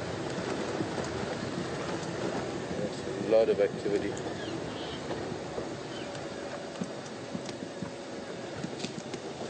dust from the troop. It's just that with all this baboon activity, she's not going to be sleeping anymore. She's going to be very aware of what these primates are going to be doing, and if they start going her way, yeah, I think there's a baboon that's already barking. Yeah. Hope she's still there. Keep barking at something. Yeah.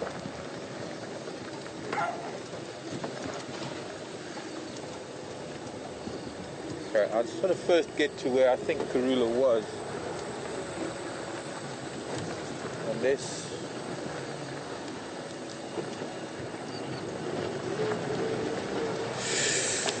I don't know. Baboon barking, all this noise. She might have moved down here already from where she was after Sean left her, one of the guides from Arakusa. He found her after he was at the den.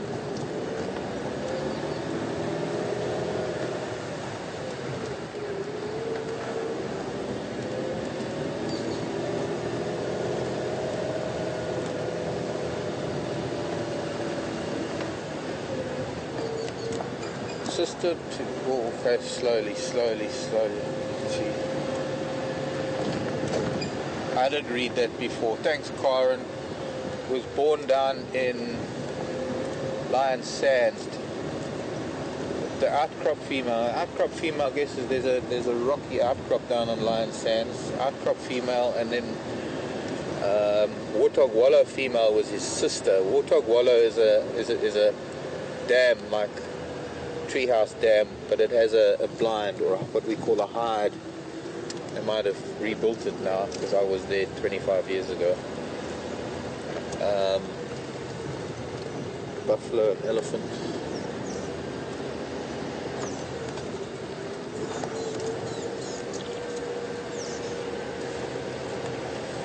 So, Lion Sands place was called Sabi in the days when I was there. Maybe she's far enough away from these baboon that she's not taking much notice. And maybe she's still here. With a bit of luck.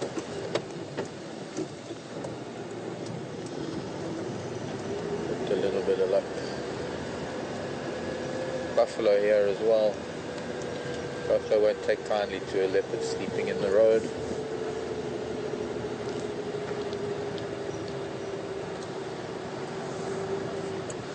Hello, boys.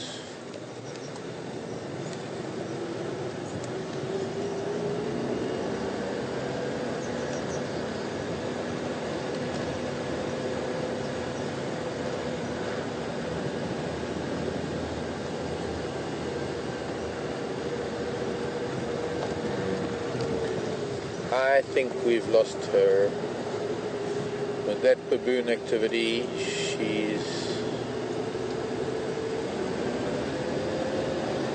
we're well beyond the point where she was left.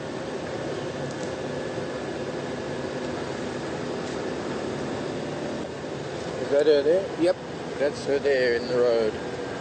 What a relief. Wow. Far enough away from the baboon that maybe she's not too concerned about them.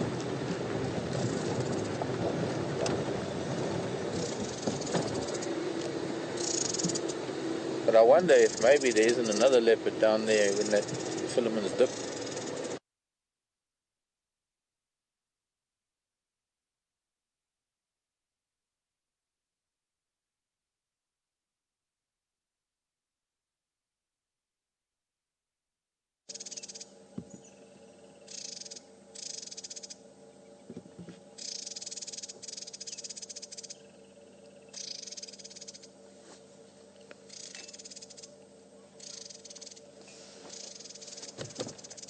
Thanks, Karen. So to repeat that, who was father in Tombela? So was something.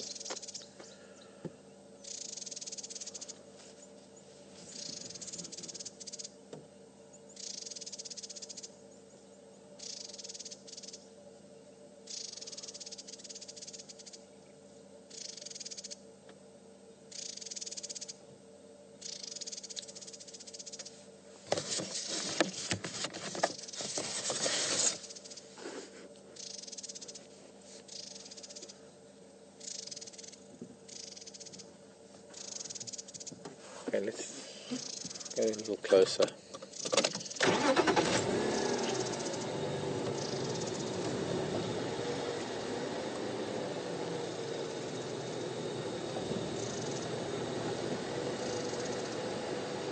Hello, Karula.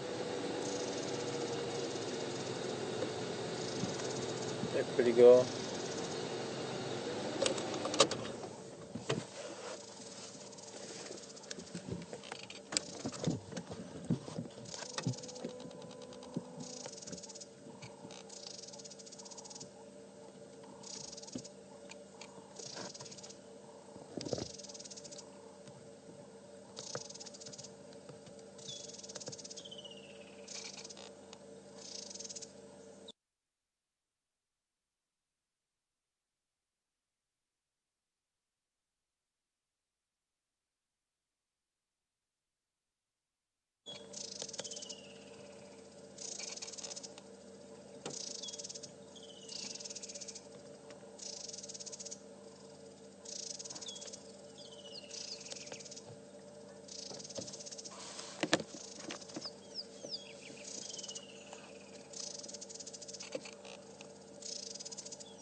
She was watching a dove.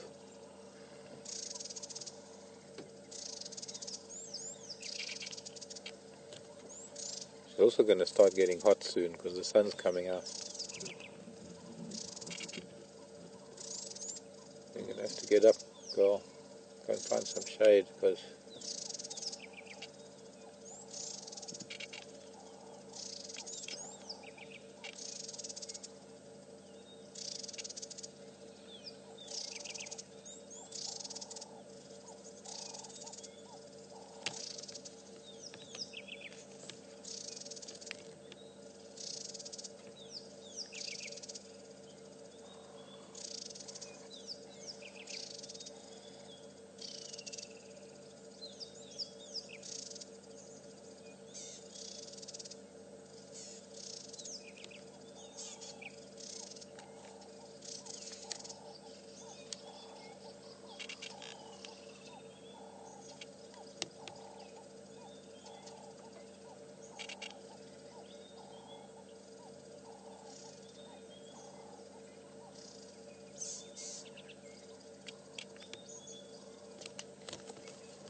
so she's about the same age as, in fact, she might even be a little older. She was born in 2004. I think Mvula was born 2000, might have been end 2004, early 2005. Or maybe, I don't know, they might be about the same age actually. We saw your husband. He's on Buffalo's cut line. Your current partner, Mrs. Karula. Queen of Djuma.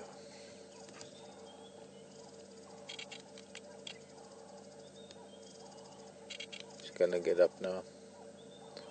One more yawn maybe.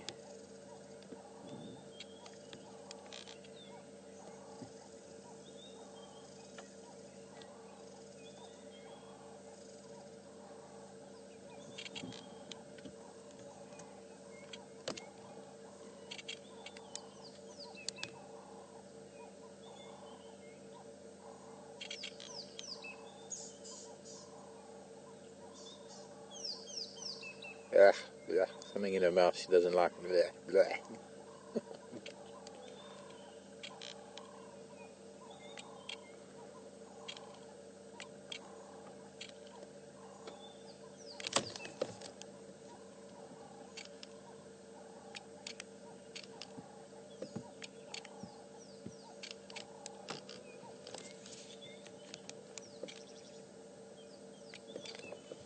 Hello, pretty girl.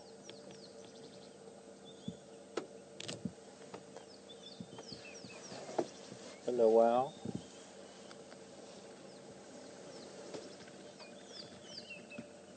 When we drove here this morning after the hyena den, this is almost exactly where I said, here, kitty, kitty. You know that? Remember that? We were driving up here and I was going, here, kitty, kitty, kitty. Yeah. She did. She's been waiting for us. Yeah. She's heading towards. Maybe she's going to go to the dam. Hope she doesn't. Well, I think those baboon have probably gone further south by now. I don't know who they were barking at. Maybe there was another cat.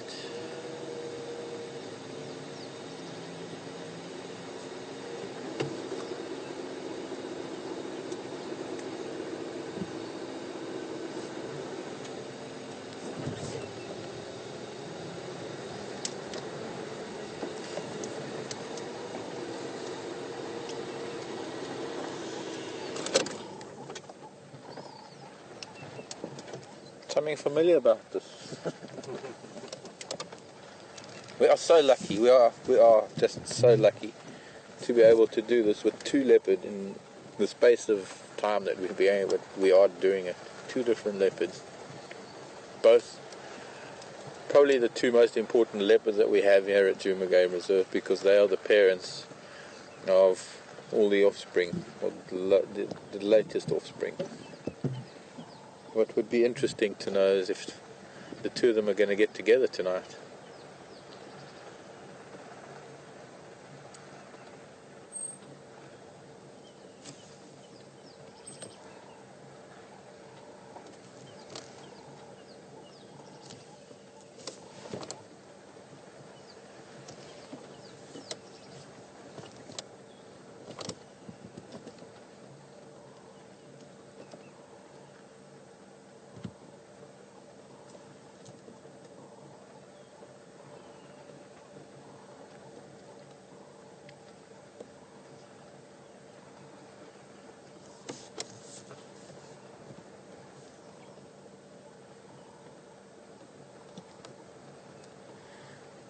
That's right.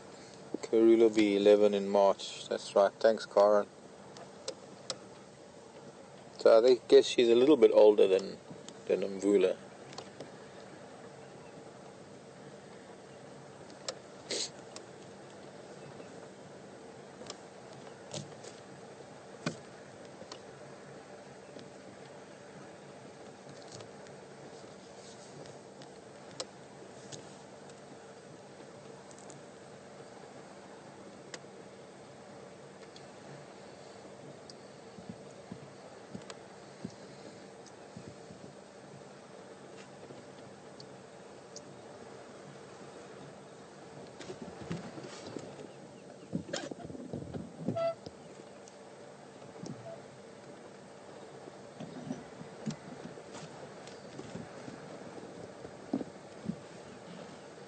What can you see, cat?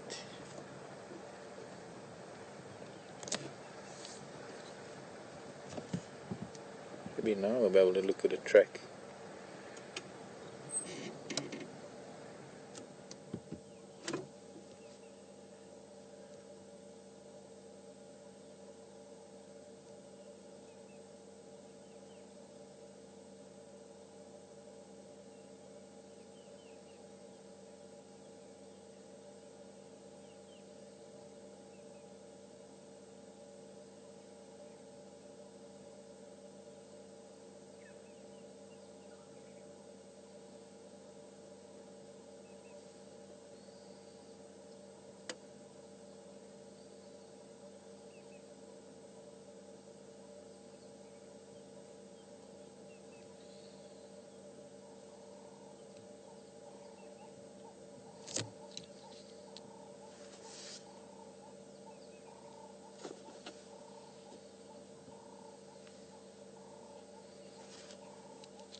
Not spraying much.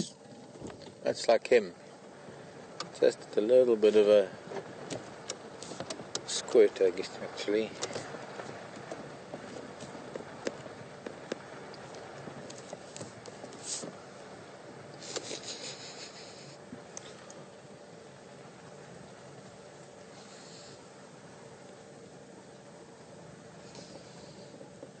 Eliza in Calgary. If they met up, would they show the same sort of emotion and affection that lions do?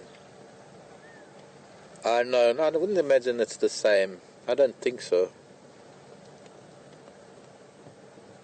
I think it's a moody thing. Depends on what mood she's in.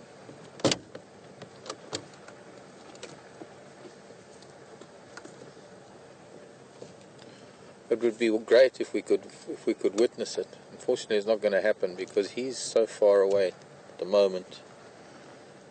Although she is heading a little bit sort of east. She needs to go maybe a bit more north.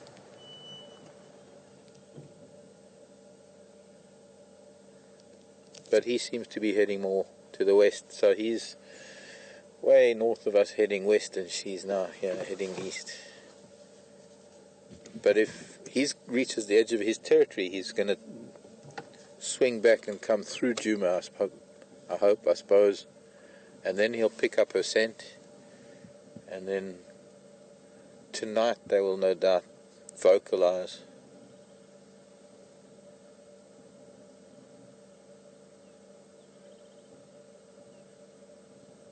Gonna go up that tree, girl. Vantage point. She's gonna go down to the dam.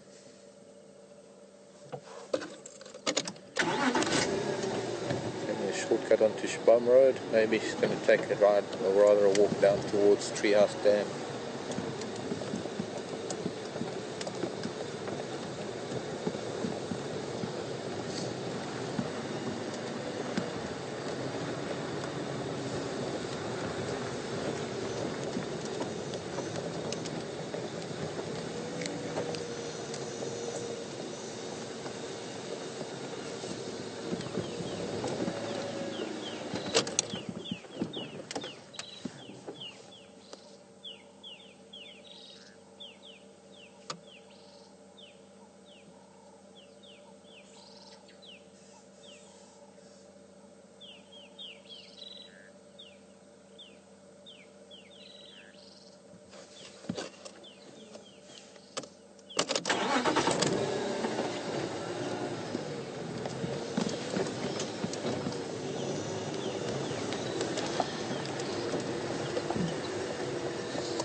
Yeah, a bunch of buffalo that were just here heading down to the dam. I wonder where they've gone.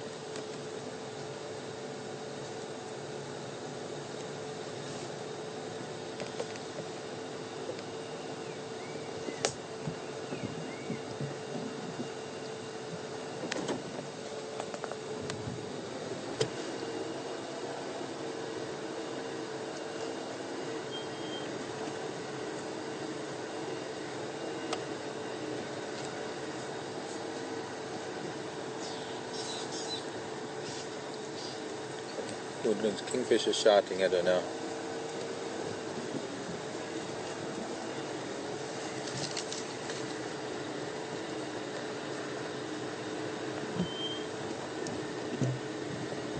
And a drongo.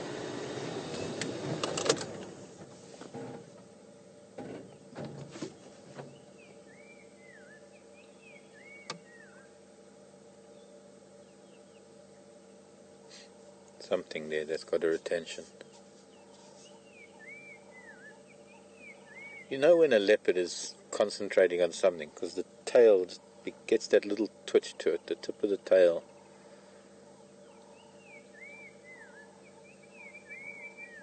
I think I had a question earlier about Mvula. Have I ever seen him on a kill? I have, a couple of times.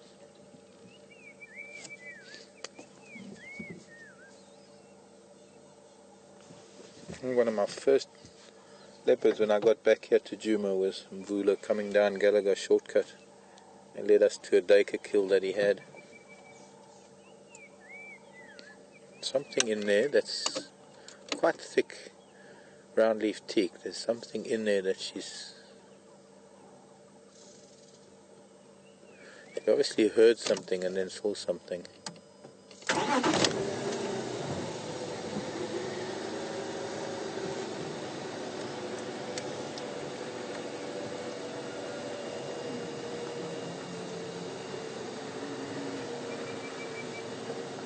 Be something like a tortoise or a mongoose.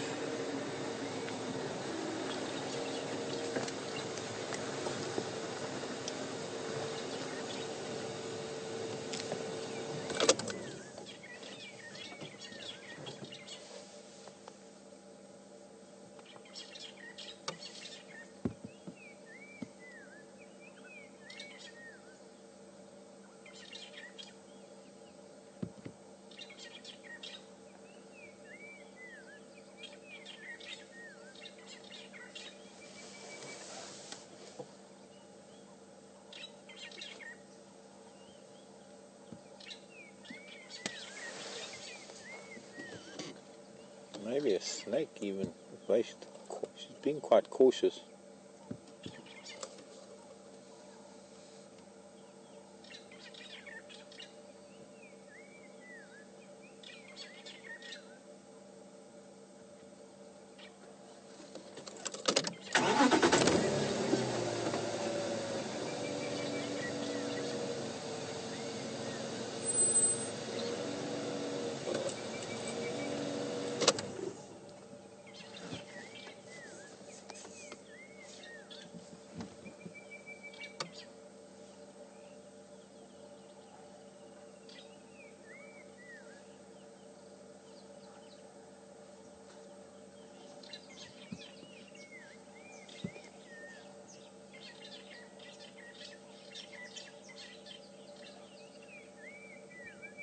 Something making a noise.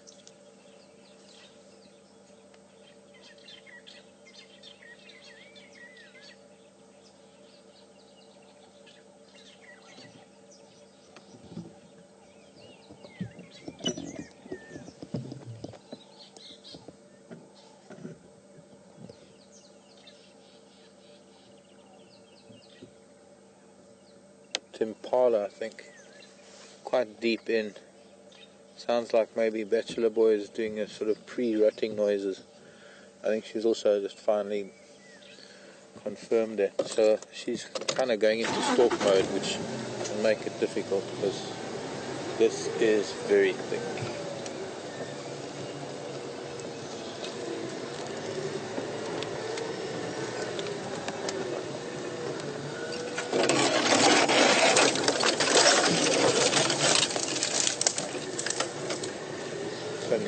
beeline for these Impala.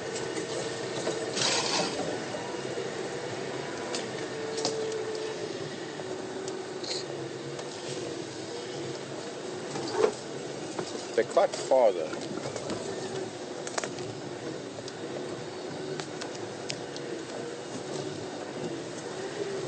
I don't even know if I can get. I'm going to try and follow her. It's going to be difficult getting through here.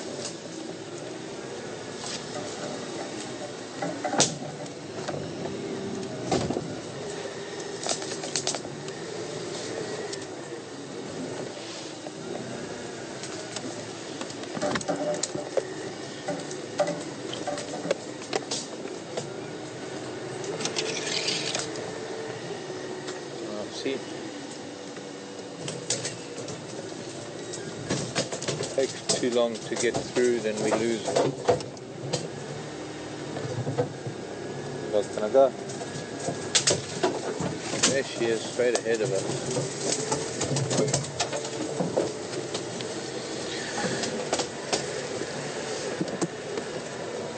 Far too much. Okay. Gallagher shortcut is just on the other side of this.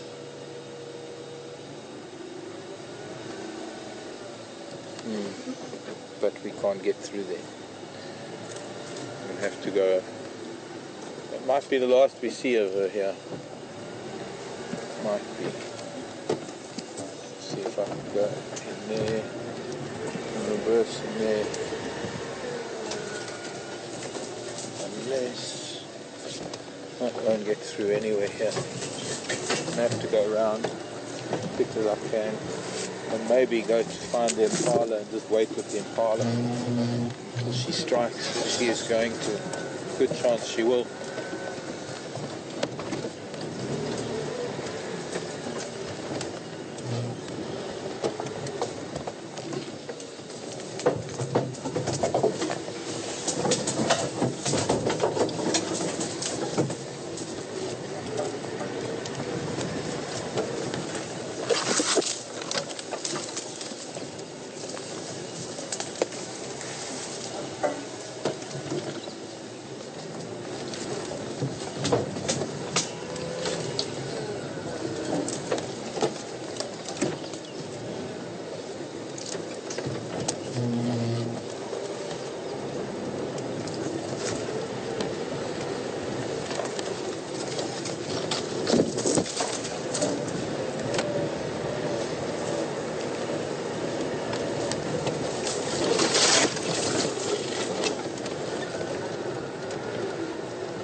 She might come out onto this road and use this road as a bit of cover to get a bit closer. It's quieter.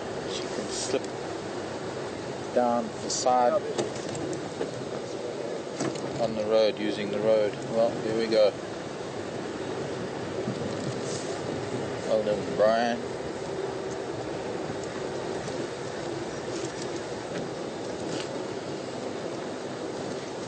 Can't lose your tail that easily, girl.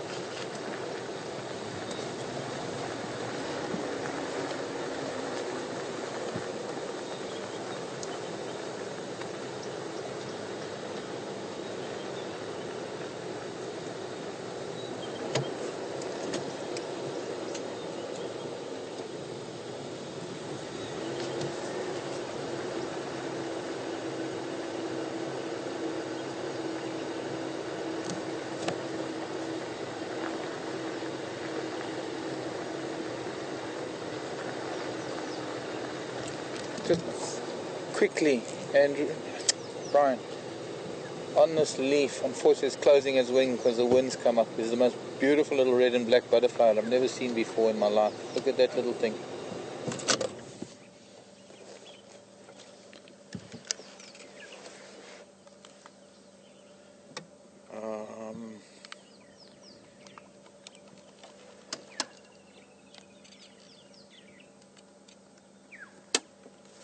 I have to get a screenshot from somebody because I might be able to get a picture of it.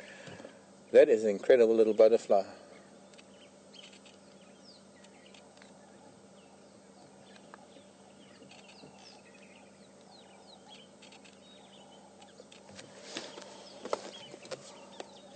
Wow.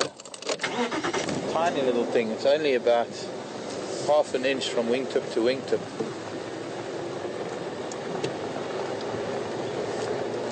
Never seen that before. Ever.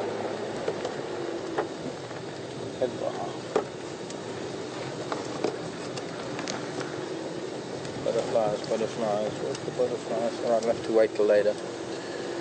I'll play with books right now. I heard Andrew and Craig talking when... Jeffrey, I think in Texas, have we ever tested her urine to see whether she's pregnant? We don't have the means to do that, Jeffrey, unfortunately.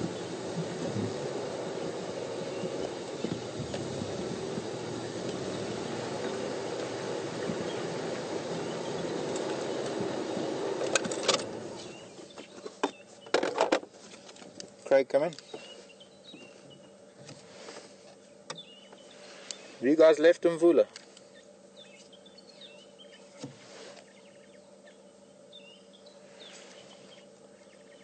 Okay, so he's on Buffelshoek. Okay, Karula's heading south now on Spam Road.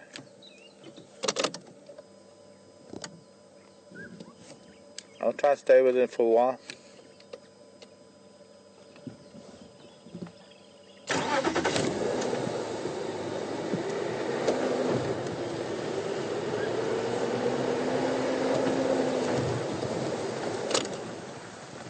Okay, I'll let you know if anything changes.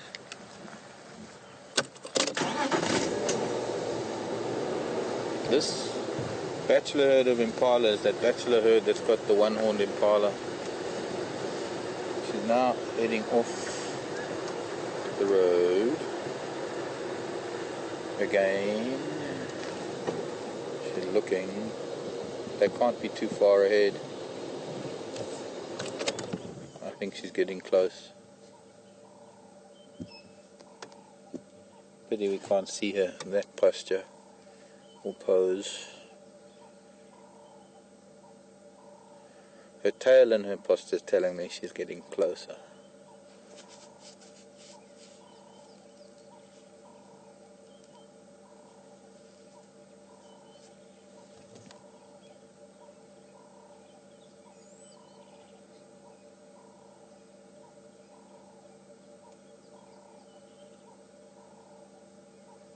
So she'll use the base of a tree as camouflage. Okay. While she's sitting, cleaning up on it, go forward a little bit. Maybe we can see one or two of these rams.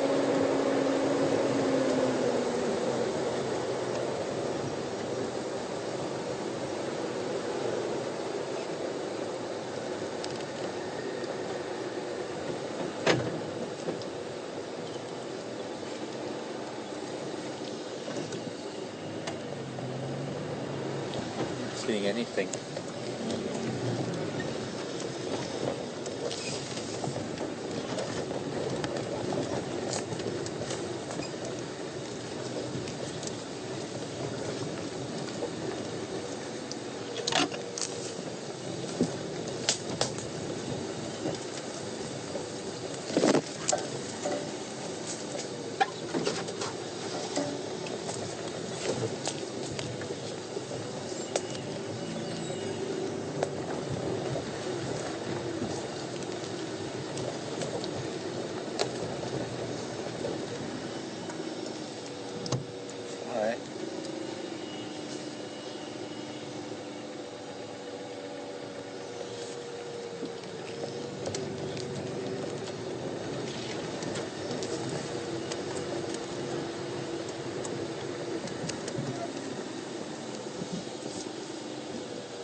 old carcass here.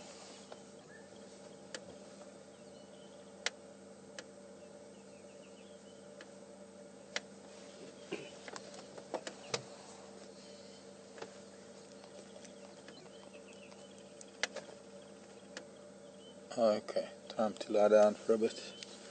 Let's get a bit closer.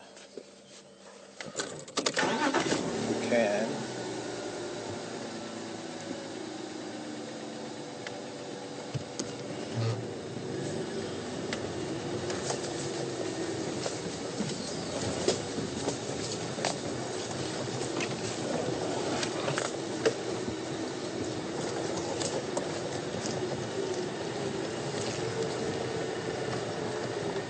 I think we can. Try. Let me try. There she is. We're getting through here.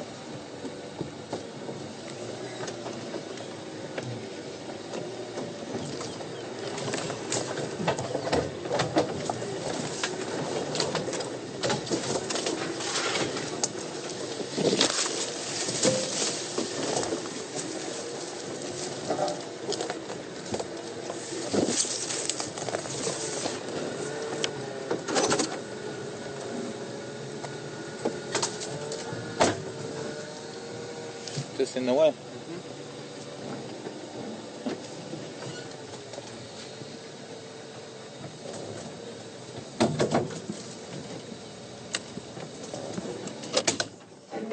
I know we are almost about to finish the drive, but I'm just going to sit here for another minute or two, see what happens. Also, I've got to wait here for Craig, who wants to come and see her. He'll have been the only one this morning, I think, that's seen all 3 leopards this morning. If he gets to see her.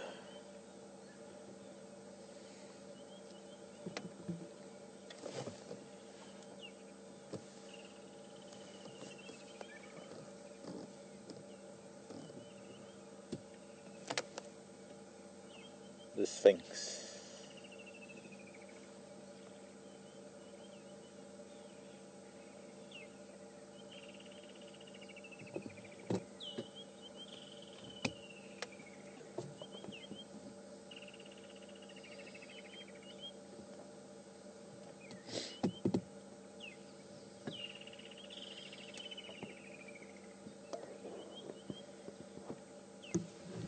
Something moving.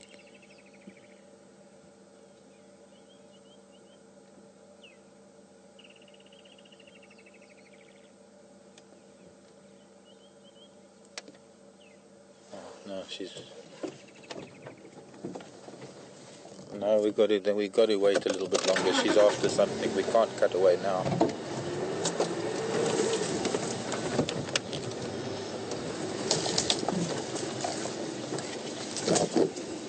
She's now gone into full hunt mode.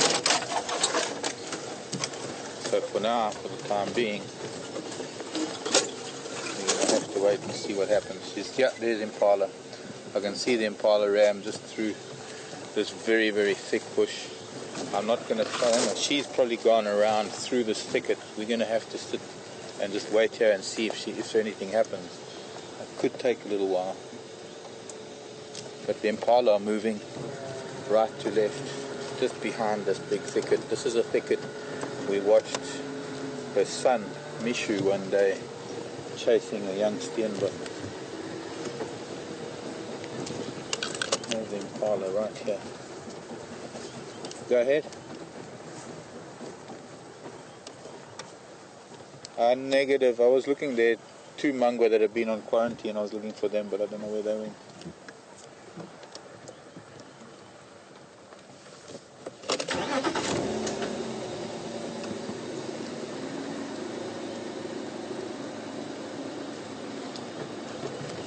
There he is. He's snorting this way, so he's picked up the scent, something that's not right, but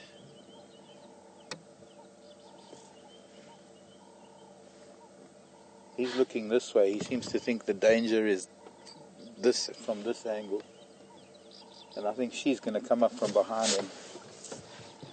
She's somewhere behind him.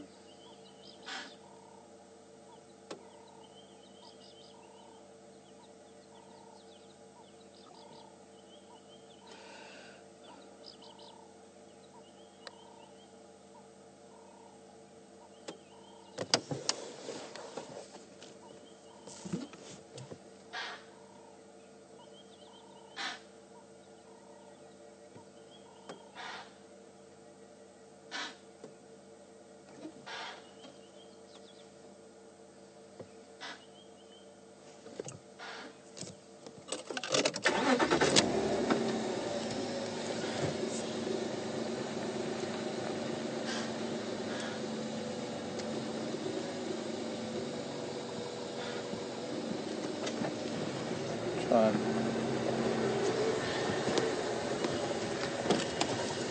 Another tactic.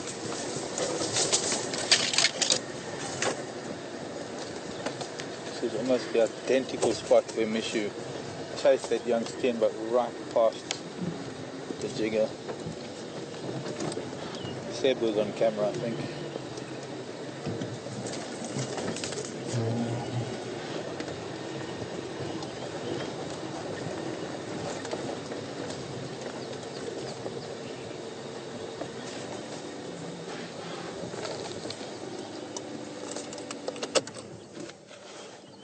And you see him, was this in the way?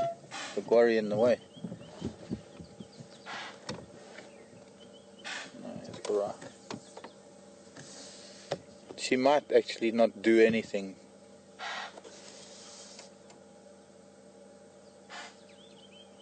Or they might have seen her now.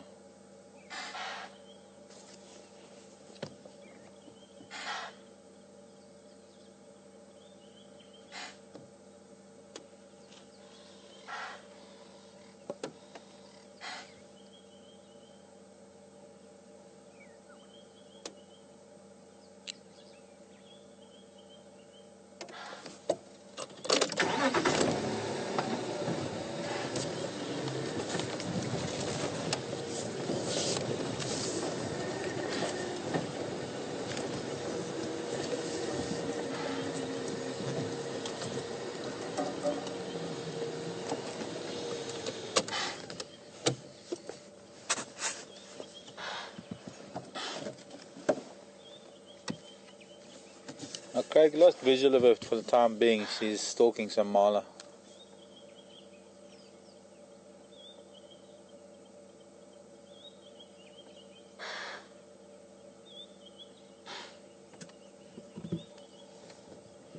Not going to be able to strike, not with them being as alert as this.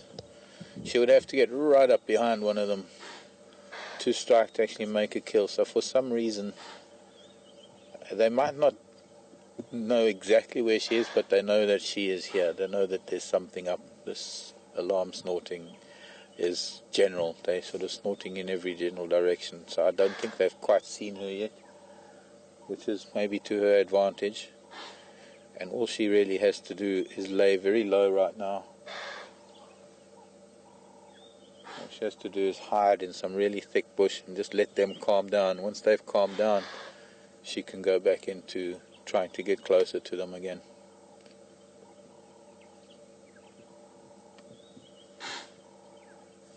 And I suppose these rams starting to behave like the rutting season's around the corner, they might be somewhat distracted if they forget about a predator being in their midst.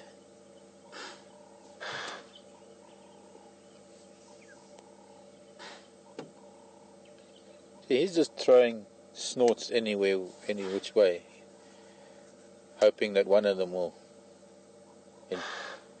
be in the right direction and get the cat to move, but it's not working.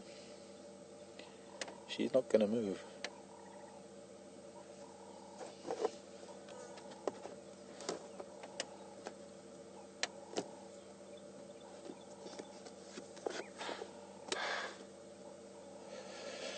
So I'm thinking that maybe we're just going to have to say goodbye for now. This could take all day, and we're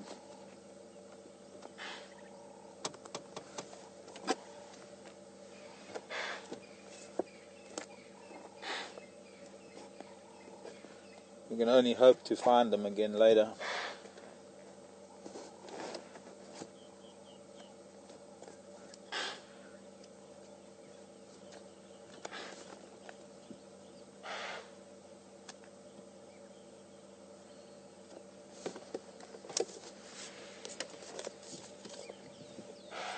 And I'm not sure if she's going to be visible at all.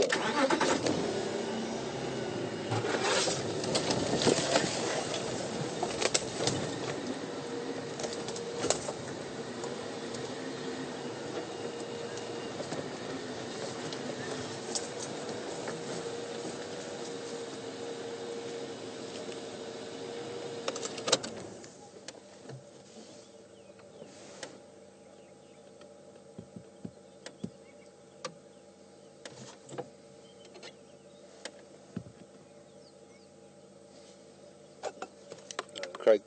I've seen it now. Oh, now I can see it. Yeah. If I go forward, I want to try and get a shot, if he's going to stay there, of her through his horn. Oh, he's coming. Well, I suppose since they were alarming and they were already alert, there wasn't much chance of her hunting.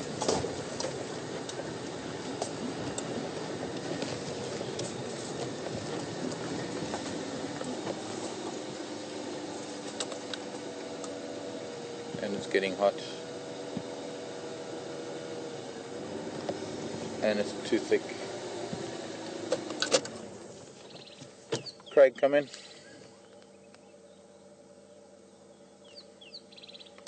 Now Craig, she made a play for some marla. She's heading through some thick stuff, probably towards Treehouse Dam. I might lose visual.